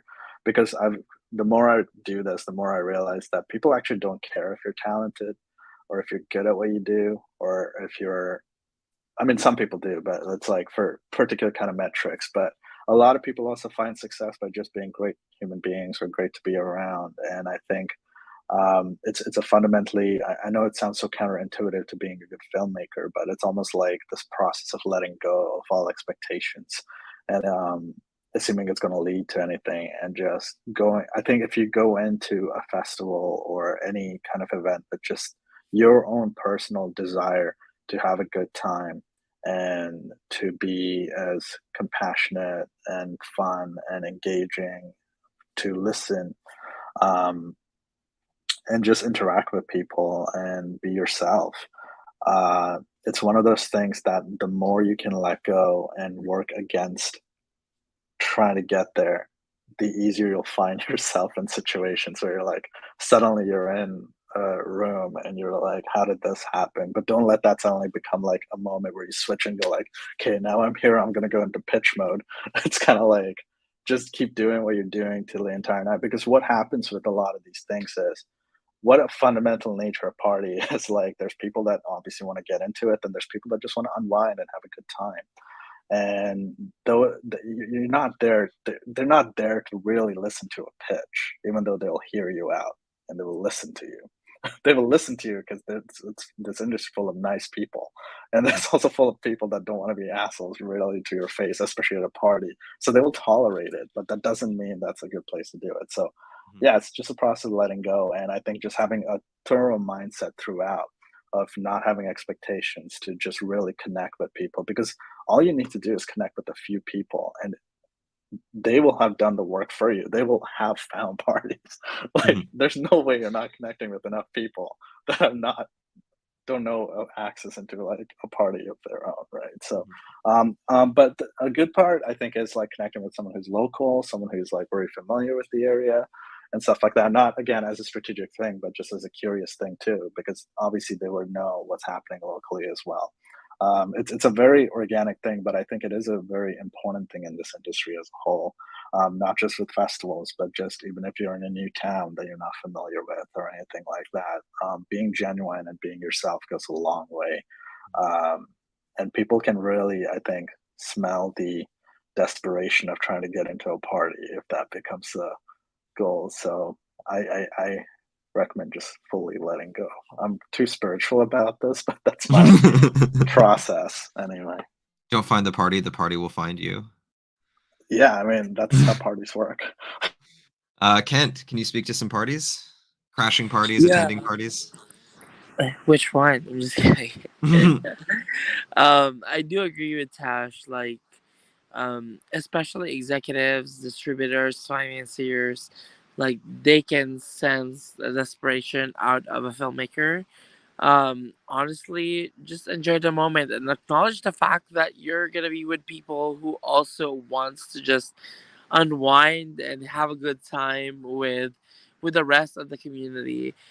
Like there's been instances that I've met filmmakers who are just hungry to have a meeting with somebody, and then they hit on them in a party. And one of the things that that I always tell them is like, these are also people who are just trying to have a nice break in their busy schedules after a long day of probably doing a round of meetings, and that they just need a drink or two maybe to just unwind and just enjoy the festival for once, especially if it is happening within the film festival. I think sometimes as filmmakers, yes, we are hungry, but we also have to slow down and also know our own pace when it comes to hitting these kinds of people, because Mhm.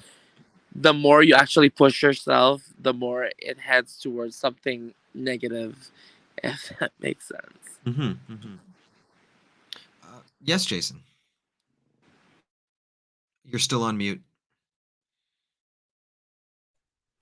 So I just want to respond to the two comments from Kent and Tesh. So I agree, finding connection is important. What Tesh mentioned, and Kent, unwinding is important at these parties, and people can smell a desperate filmmaker. I was just kind of addressing the gatekeepers who Mm. decide who gets into these parties, right? Uh, I've just seen I've just seen so many missed opportunities um, when the people who decide to get into when people give up and they don't go into a party, or when the rationale to exclude a group of people is ridiculous, right? Because I'm not friends with you, or because we didn't get the same grant. I'm in the same. I'm in the same region. Um, why don't I matter? So it's just sort of like I advocate. Um, I advocate standing up for yourself and pushing through, right? Even if it feels uncomfortable, um, because once you're in the room, then you can unwind. It's just getting in there that is the challenge, right? Uh, and I think your question is about crashing parties, or not being at the parties, and we know how important these parties are. It's just how do we get through how do we get through the gatekeepers, convince them of our merit, right? So finding connection is important, and also believing in yourself, and maybe telling a little bit of a fib just to Mm. get in. I think it's also interesting that you spoke earlier to like the idea of imposter syndrome, not just at like the festivals themselves, or even present as a filmmaker, but at parties as well. Like the imposter syndrome that you have to push through to be able to like network comfortably, or like recognize the opportunities that you will get from networking, because the first step to networking effectively is recognizing that there's a value in you networking, for the people networking with you, for you networking with other people. And parties are a venue for that. And I definitely feel like one of the things that I think holds a lot of people back from wanting to attend some events, especially parties, or the like, is that imposter syndrome, where they're like, there's no one wants to talk to me at this event. It's like, no, that's not true. They want to talk to anybody. And as long as you're there to, be part of the event, I think that's what really is the clincher that gets you through the door. Um, I'd like to talk a little bit about I'm just going to move, switch the gear a little bit away from like the actual event itself, but programmers and like your relationship with programmers. Like what kind of interaction do you guys have as filmmakers with programmers, and like what is it like to reach out to them, and like what does in general, like what does that relationship look like? And have you ever been contacted directly by a programmer rather than you reaching out to them? So let's start with Tesh for this one. Yeah, I love programmers. They are I mean, it's one of those people that you always want to have a good relationship with, because to have someone champion you, not just like during the email interacting process, but even at the festival, being someone, even just going back to the idea of parties, if you're new to a place or anything like that, having a great relationship with the programmer, even when they initially let you know your festival's got in, and if you don't know them, to just create a rapport and build it, they immediately become like a friend or a person that you can reach out to just even like connect you to somebody else or anything like that. It's such a fundamental, I think, foundational relationship in a festival run, at any given point. Um, I I mean that's initially when you first submit, say this is without knowing anybody, and you get into a festival and someone sends you an email, make a good impression. Make sure you reach out to them at the festival, link up with them, and talk to them, get to know them, so that they immediately become a point of contact. And over the years, then obviously the next time you want to go back to that festival, they'll already be familiar with who you are, and the communications just become easier each time. I can't. I mean, if you really want to be successful at a festival, I think like the best thing is to know as many programmers on this planet as you can.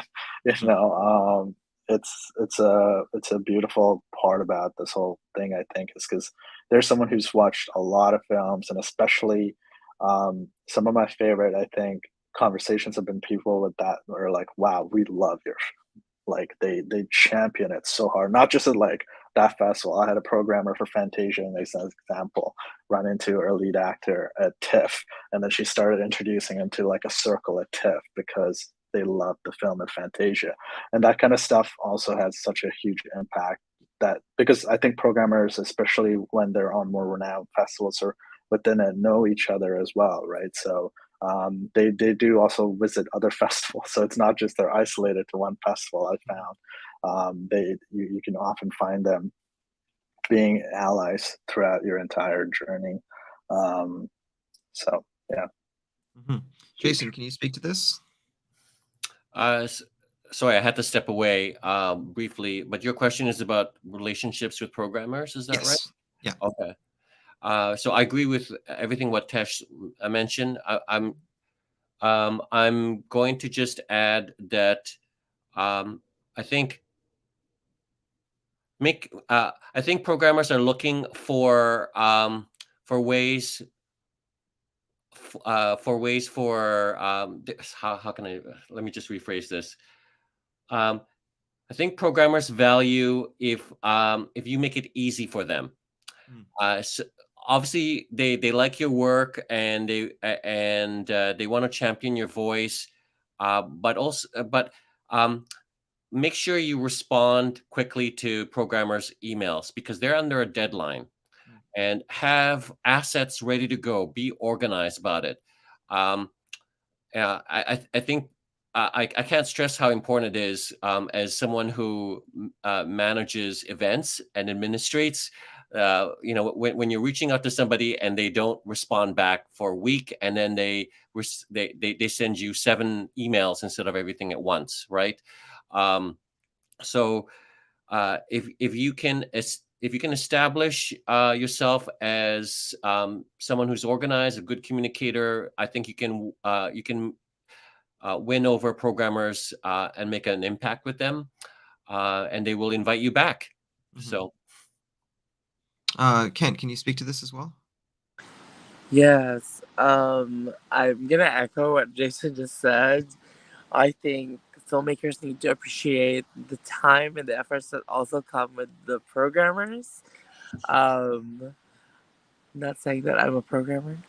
Um, but people do need to value the time and efforts that come into the work of programmers. Really value the deadlines that they have. Also, like keep an eye on, the amount of films that they have to watch in an annual basis when it comes to programming as well. Also, filmmakers need to, like, if you're really passionate about your film and you know that it's a perfect fit for a certain festival, feel free to reach out to film programmers. It doesn't hurt when you send a little blurb or note to programmers about your films, because that's how you can, like, shed a light on your film, especially if it's social issue related, and at the same time just recognizing or acknowledging that, the certain level of importance that your film has to offer when it comes to screening your film in a film festival, especially if you're very if you're a huge fan of a certain festival. I think people sometimes take programmers in a very what do you call this? They take them into, what do you call this? They take them easy in a way that programmers, or they just watch films and then they pick films that goes into programming, but that's not just it. Like, programmers have so many elements to consider too, from the gender of the filmmaker to who they represent to their story to what genre it is. It's a lot of things to juggle to come up with a full program, whether it's a short film or a feature film. And I think filmmakers need to value more what the programmers are doing. And if they really want to push for their film, it's really about they could. Oh, we lost Kent. I noticed that he was going darker and darker. Maybe something attacked him. I don't know. I mean, until the sun comes out in the middle of the stream. While we wait for him to come back, I will say, full disclosure, I am a programmer, and I didn't add this question to be self-serving, but I really love all of the love being thrown at our direction. Their job is hard, and we try as hard as we can to not be an uncomfortable gatekeeper, because unfortunately programmers are gatekeepers to your ability to be in and attend and participate in a festival, and the decision making and like the amount that decision making weighs on a programmer, I think is a lot, and not something that I think all filmmakers necessarily engage with ever. I think a lot of filmmakers don't really, especially if you don't get into a lot of festivals, I don't think you see the amount of filtering and the amount of work that programmers kind of do to establish a festival. While we wait for Kent to come back, go ahead, Jason, by all means. Yeah. Since we're on a topic of programmers, Yeah. just remembered a quick story about one programmer actually told me that the way that I responded so positively to an acceptance letter really helped made his day. And that got me thinking about how you communicate with programmers and the level of enthusiasm, right? If they accept you into a festival and all you respond back is like, great, one word, right? That can sound a bit more flippant and dismissive versus, like, if you write a really nice welcome, like thank you email back, right? That can make their day, and then they will remember and maybe program you in a different way or find a block that is better, right? So anyway, I just wanted to share that story because I didn't realize like the tone helps in an email. Programmers are people too. I'm gonna move on to the next question as we wait for Kent to rejoin. I want to talk about the difference between film festivals and film events. And what I mean by film events are like things like pitching contests like Crazy Eights or MAM, or like 48-hour film festivals and stuff like that. Like these are obviously also venues to show your work, but how do you approach them differently than you necessarily would a film festival? Let's start with you, Jason. I love that slogan. Programmers are people too. I think that should be on a T-shirt, Abby. I'll ask the co-directors. So let me see. How do I approach events versus film festivals? I think that was your question. Yeah. Let me just take a quick. Look at my notes here. So I think I think events are. I think film events are more like spectacle and designed for networking rather than professional development or inspiration, if that makes sense. Because the time constraints needed in order to make the film is so finite that that you only get these film events are often contests, basically, right? They generate work, and you get to see people rise up, and you understand, and you get to network them, understand who's coming up, and they feed a future film festival. So that's how I kind of understand these film events. So I go there to connect with people and celebrate their work, but I mean, I don't necessarily go there to see the best quality of work, and I don't get to and necessarily like a diverse, like a broad, diverse spectrum of work. It's typically very narrow, right? Because it has to be made within 8 days or 2 weeks, something like that. So that's kind of that's how I perceive film events versus film festivals. Mm-hmm. Tesh, can you speak to this as well? Yeah. Welcome back, Ken. I just love the whole vibe, like the Philippines, like going at it to back. Yeah, I mean, I love both, and even my film that's gotten the most festival success came from like a film event like Crazy Eights and doing it. I love the time constraints and the challenge, because if I have more time, then I will take more time to just endlessly polish.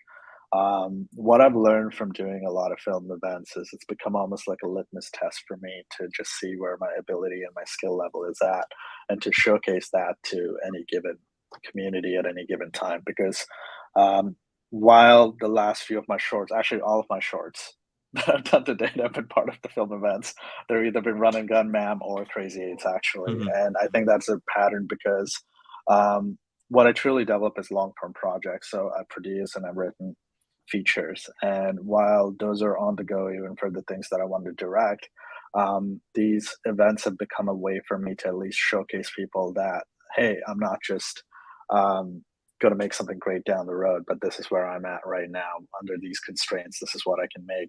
And those have honestly opened a lot of doors for me, because previously I used to be so precious about when I'm going to make my next big thing.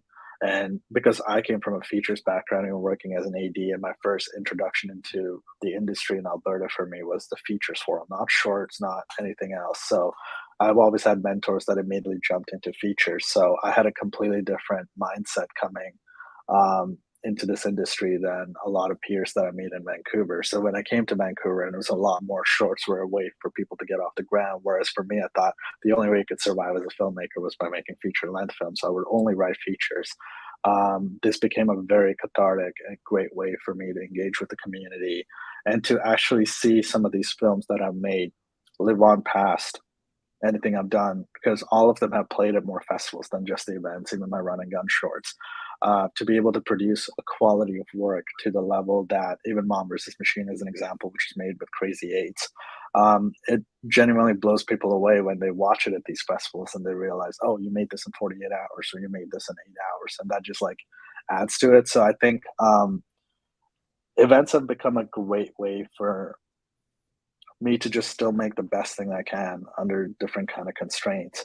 And the best part about Vancouver, especially if you're up and coming, is the fact that it probably has one of the best network of film events in the planet for me when it comes down to this kind of stuff. Like our Run and Gun and our 48-hour contest, there's just nothing like it anywhere else at the degree of quality. Not in LA, not in New York, not in like anywhere else, where their 48-hour contests are able to match. Even when there was like a nationwide contest, a lot of stuff from other provinces was pretty terrible. But when you can like skim off some of the top ones coming out of this province, it just attains to the talent level that's here. And if we're not utilizing it and championing it and promoting it, including Ma'am is also wonderful. Like, of course, the quality is across the board, but some of the best MAM shorts that come out of there, especially the winners. Like even last year, the winner for the 1 minute short made by Kevin Kim, he put that up on TikTok, millions of views. You know, it's like the adherent of the event doesn't become the testament to it.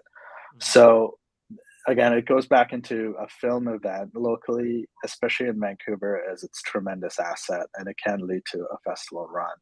But it is ultimately, I think, a talent showcase. It is ultimately more of like a marker as to where you are at, and just telling people that you're here, you're a creator, you're active, and that's a great way to promote it. Festivals, on the other hand, are more intentional in the sense of you can really put stories that come from your art that you can take a little bit more time off to. But festivals are also there to just take everything to as well.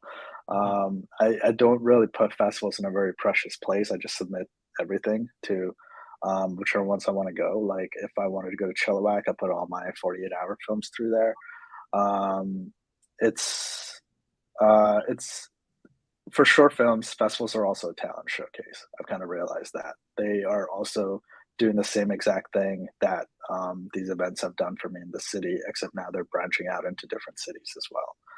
So I don't really see that much of a difference now that I'm saying it. For shorts, anyway. Features is a completely different thing. You're trying to find funding, investing, all of that stuff after making it, and it's a huge component of the marketing strategy as well for distribution.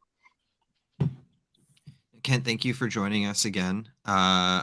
I'll just repeat the question for you because I'd love to hear your insight on this as well. So talking about the difference between like film festivals and film events, or as Jason put it, contests, like like Crazy Eights or MAM or like the 48-hour festivals. So where do you stand on these differences?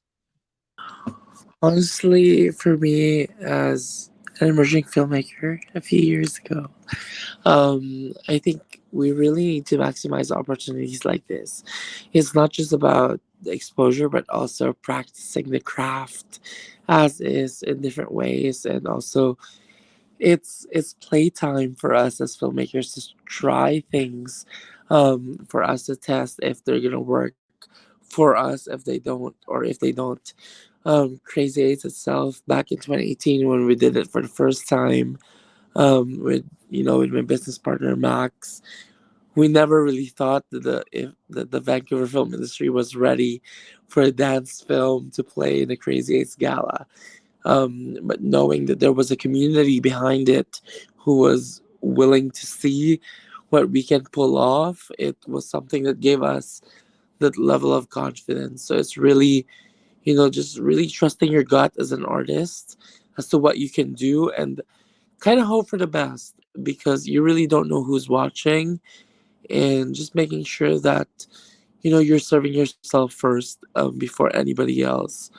I think MAM, Crazy Eights, Run and Gun have been great opportunities for me to work with other people and also get to know, who to work with in the future in terms of a long-term collaboration or collaborative experience, and being able to do that in certain events, really do shed some light on what your working style is as a filmmaker. And I think it's really, really important to explore those things. I know Jason and Tesh really shed some light on those things, but one of the things that I really learned from it is really getting to know the people who are in the industry, who are keen to work with you and showcase what they can do and what they can offer for you as a filmmaker as well. I want to, also give some insight on my perspective on this, because Tesh and I actually have a similar situation with our short film work. As most of my short film work has come from Crazy Eights or from 48-hour festivals, and I cannot undersell the value of like the almost the party element. This is the kind of community element that's established alongside those festivals, or those events, the ability to immediately have that, aside from waiting for a film festival to be able to have these same conversations immediately following the festival's exhibition, the purpose of the film itself, you are having those conversations in a similar way. You're networking, you're building collaborators, you're building people who have interest in your work. And I think even for the for the 48-hour ones, there's a lot of value in meeting who's in the industry around you. I'd like to ask 2 more questions before we kind of sum up for the day. One question is around distributors and like the distribution process. So let's talk a little bit about like the role of distributors in festivals, both in putting your films into festivals, using distributors for that, but more so, what are festivals to you in terms of getting distribution? And let's start with Jason for this. Festivals give credibility to your film so that when you are at the table with a distributor, you have leverage to negotiate with them. And the more festivals you're in, the more awards or laurels that you get, right? The more you can, the more power you have to say, look, my film is universally accessible or it's award winning. Therefore, it deserves it deserves a bigger push. It deserves to be on this platform, for example, right? Because distributors will often try to get you into a contract where they're at a disadvantage. Where they're at an advantage, and the term is quite long.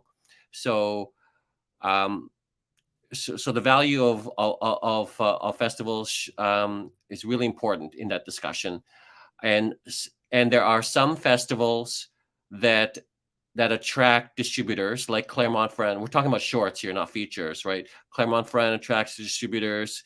Who else is there for shorts that attract distributors? I think many of the major Canadian film festivals often attract distributors. And then down in Los Angeles as well, many of the major tier 1 niche specific festivals like LA Asian, Outfest. What else is there? I could think of. Those are the 2. You notice that I often work in the niche specific space rather than mainstream. That's an intentional choice. That's something that I've learned that I would love to get into mainstream, but that's where my stories lie in niche specific places, and so I recognize that, and getting into a major mainstream is just a bonus for me. So, Kent, can you speak to this? Yeah, like what I said earlier, whatever success we get as filmmakers after we make our films is a bonus. It's really up to us to decide what the film stands for and why we're making the film. For the past year and a half, I've seen film change my life as a filmmaker, and at the end of the day, it really came down to why I wanted to make the film. And that's what I want, whoever's watching this discussion to really think about. At the end of the day, we have that power to really decide why we're making a certain film. And it's really up to us as filmmakers how much potential or how much way of maximizing the existence of our film we really wanted to take it into. Because film festivals is one thing, and making sure that it's seen through distribution is another thing, because you could distribute without going through film festivals, and having the film that you create seen by the targeted community that you're looking for or you're targeting, and getting a positive response from that community is what makes your filmmaking journey much more interesting. Tesh, can you speak to this? Yeah, I think distribution is kind of interesting. Like Kent mentioned, that you could find it without a film festival, but like Jason also mentioned, that it doesn't hurt to have as many laurels or presentation, especially for a feature, when it becomes a negotiating point. Because ultimately, that's the other metric that comes into any kind of distribution. Is it's not just finding a distributor, but negotiating a deal with them that works to your benefit. and you want to have as much ammunition as you can in that negotiation, because distributors will try and get it for as little as they can. And a lot of filmmakers, sometimes they're just so happy to get distribution that sometimes they might undersell their film. And that's a huge component that goes into another factor about it. But if you do have a film that potentially gets into, say, like a tier one festival like TIFF, or something really prominent with proper recognition and reviews, it will take you a lot farther than just not having something like that. Absolutely. But to Ken's point too, you can just reach out to distributors independently without any festivals and just send them your shorts or your features and see what they're willing to negotiate as a starting point. And the thing is, it's also one of those things where you can always open up these channels and see where things land. You can always get an offer and then go through a festival route and still take a gamble on your film and prove that it's got a metric.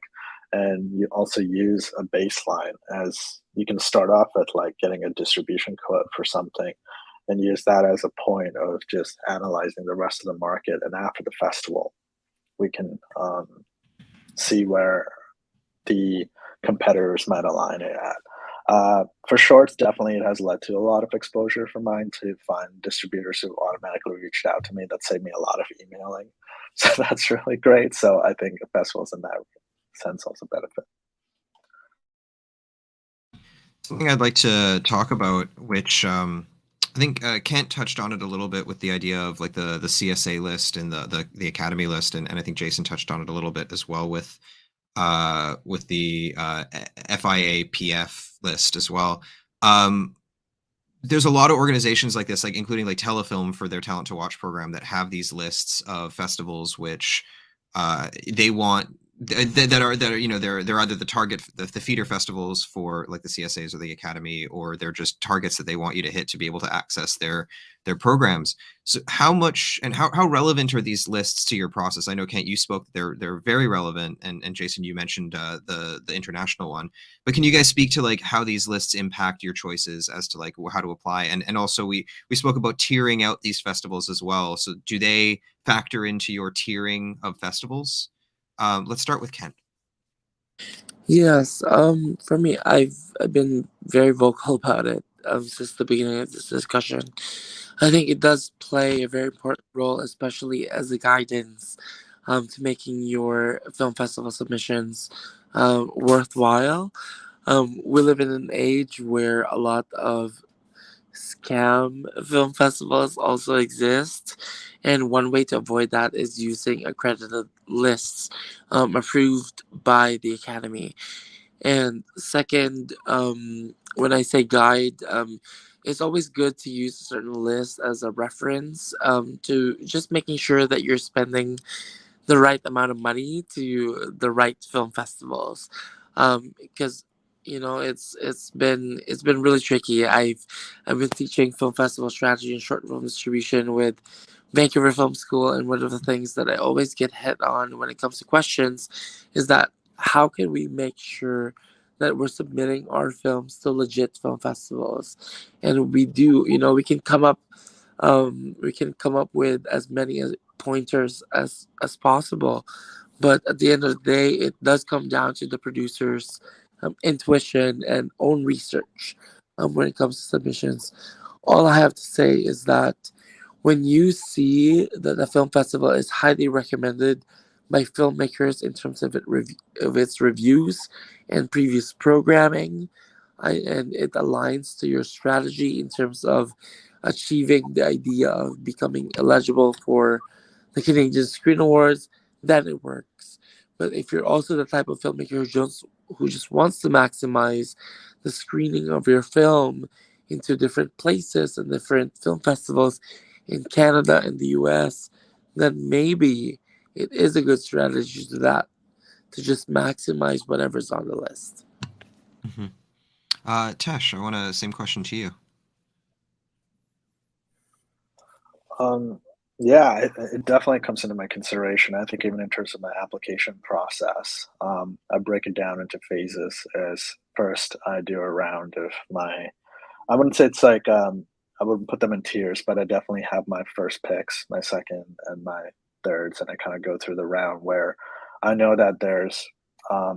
I just don't start my strategy by submitting to everything at once. I kind of wait to see if I get into the festivals that I really want to. And once I do and my premieres are set, then I move on to the next phase. And this sometimes means that my films are not necessarily all coming out at the same time. There might be like a delay in terms of release, but I'm happy to wait it out just because it comes down to, I think, cost and how I want to move through it, and also just to avoid any kind of conflict.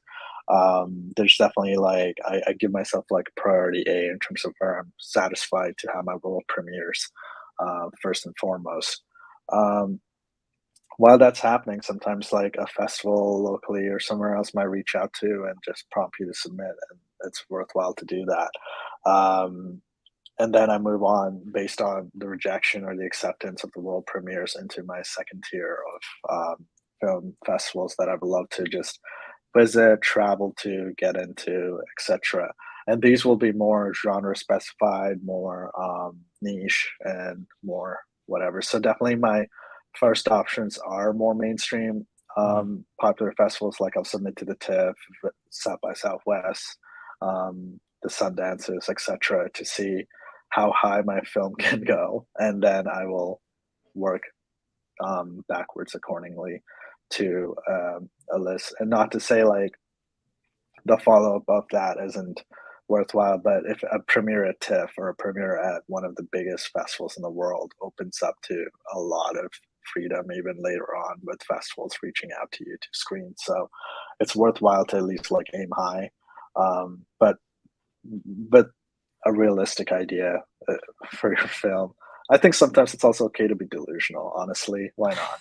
In this industry, like F it, just go for big, like even just pretend you made the greatest film ever and submit to the greatest festivals, and then work your expectations downward after that.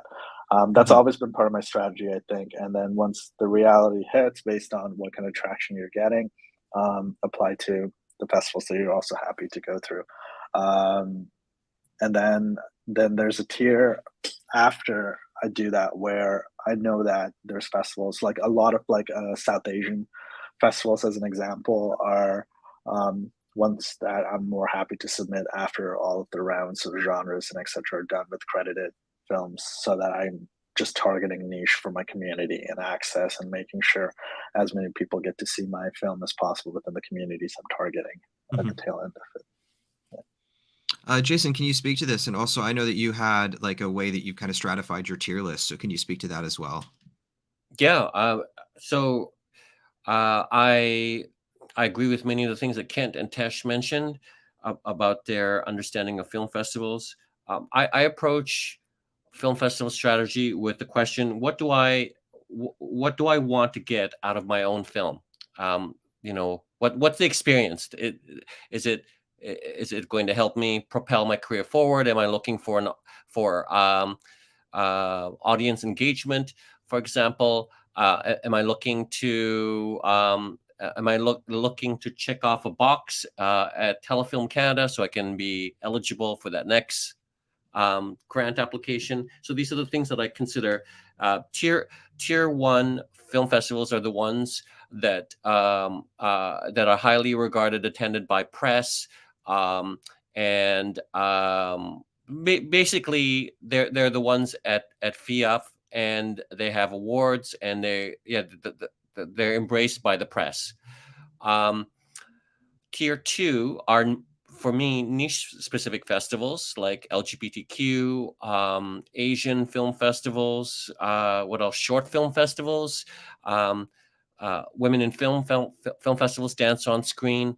So within that sphere, there's also a hierarchy. There's the big festivals, and then there's the smaller ones within tier 2. So you just have to identify which ones are the big ones, and then and who attends that, and then hopefully that will help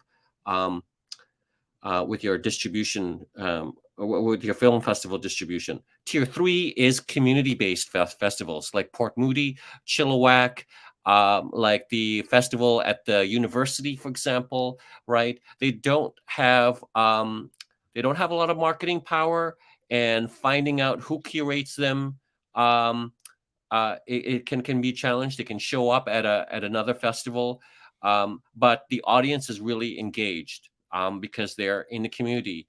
And by the way that I break down these film festivals is not a reflection of their curatorial quality. I'm not diminishing that. I'm not diminishing how big the festival is. It's more about press, like who attends. That's most important, like as a filmmaker, right? So I just wanted to kind of delineate that. But yeah, that's how I kind of see the different tiers. And then I ask myself, what do you want to get out of your film when I apply to these festivals? Yeah, so. No, that's great insight, and I know our director of marketing will appreciate the fact that like the press is the indicator of the scale, not the quality of the programs themselves. Because I definitely think that there's a value in understanding the way you can signal boost your project. I mean, you can only do so much with social media yourself. So the ability for the festival to do some of that signal boosting, I think, is really important. I think we're going to call it there. I really want to thank everybody for being part of this. Kent, I hope you can come back and join us in video.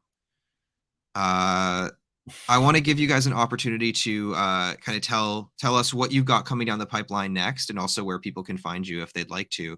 So let's start with Jason. Where you got coming down the pipeline, and anything, shorts, features. What do you want to let us know about, and then also where can people find you? Well, I'm working on my second feature project. I have a couple of feature projects coming down the pipeline, and I met the collaborators through either film festivals or referrals. So again, I think it's always an advantage to attend a film festival, because who knows who you will meet. But right now, I'm working on another drama, but this time it's called Speed of Life. It's based on a novel written by Joelle Anthony, and it's about a young teenage mechanic who dreams of going to restoration school for automobiles, but must first convince her twin sister and their baby to come along for the ride. So this is different for me because it's a female-driven story, and also predominantly heterosexual. So it's a brave new world for you, Jason. I know. Geez, and muscle cars. I'm not a car fan, but hey, I'm going to learn. I'm going to learn that area. So, yeah. Tesh, what do you got coming down the pipeline, and where can we find you? You can find me on Instagram or most socials. It's TeshGK. As far as what's coming down my pipeline, I got a lot of things in the works. I'm just going to hold it close to my chest for now till things are more official. But that's exciting. I'm going to just ramp up. Yeah. Wonderful. Kent, are you back with us, or is this? I don't know. Kent's got a lot coming down the pipeline. He is probably one of the busiest producers I know. I'm just glad he was here with us as well. So I just want to say thank you again, all three of you, for being part of this. And I really valued your insight on this. And frankly, this is one of my favorite panels. And like, I think one of the more useful ones for people trying to get their start in the industry, and trying to understand probably one of the most arcane parts of the filmmaking process. Cause like, I think it's really easy to grok making movies. You watch movies and like making them just makes you better at them. But like actually understanding how to grapple with this element of the industry known as festivals that establishes such an important kind of part of the pie, I think is just really good to get some insight from people who've been through it and through the weeds. So thank you all for joining us, and I really appreciate it. Thank you, Avi. Thank you for having us. No problem. Again, I want to thank our panelists for joining us, and I want to thank our festival co-directors as well as our board for this event, and Creative BC for sponsoring this panel series, as well as all of our other festival sponsors for their continued support. I especially want to thank Andrea Feltrin for running the back end of these events.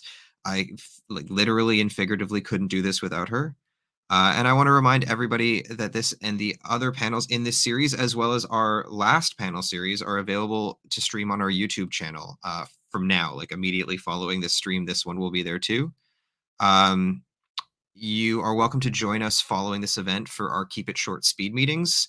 You will be able to sign up through Eventbrite, and that'll get you the link for the Zoom. And a reminder, please, to fill out your survey following this event. We appreciate the feedback, and your answers will help us put together a future panel series. Again, our submission deadline for the festival is February the 10th. So if you have a film you'd like to submit to us, please do. We'd love to see it and potentially program it. And from everybody here at VSFF, thank you for joining us. Bye now.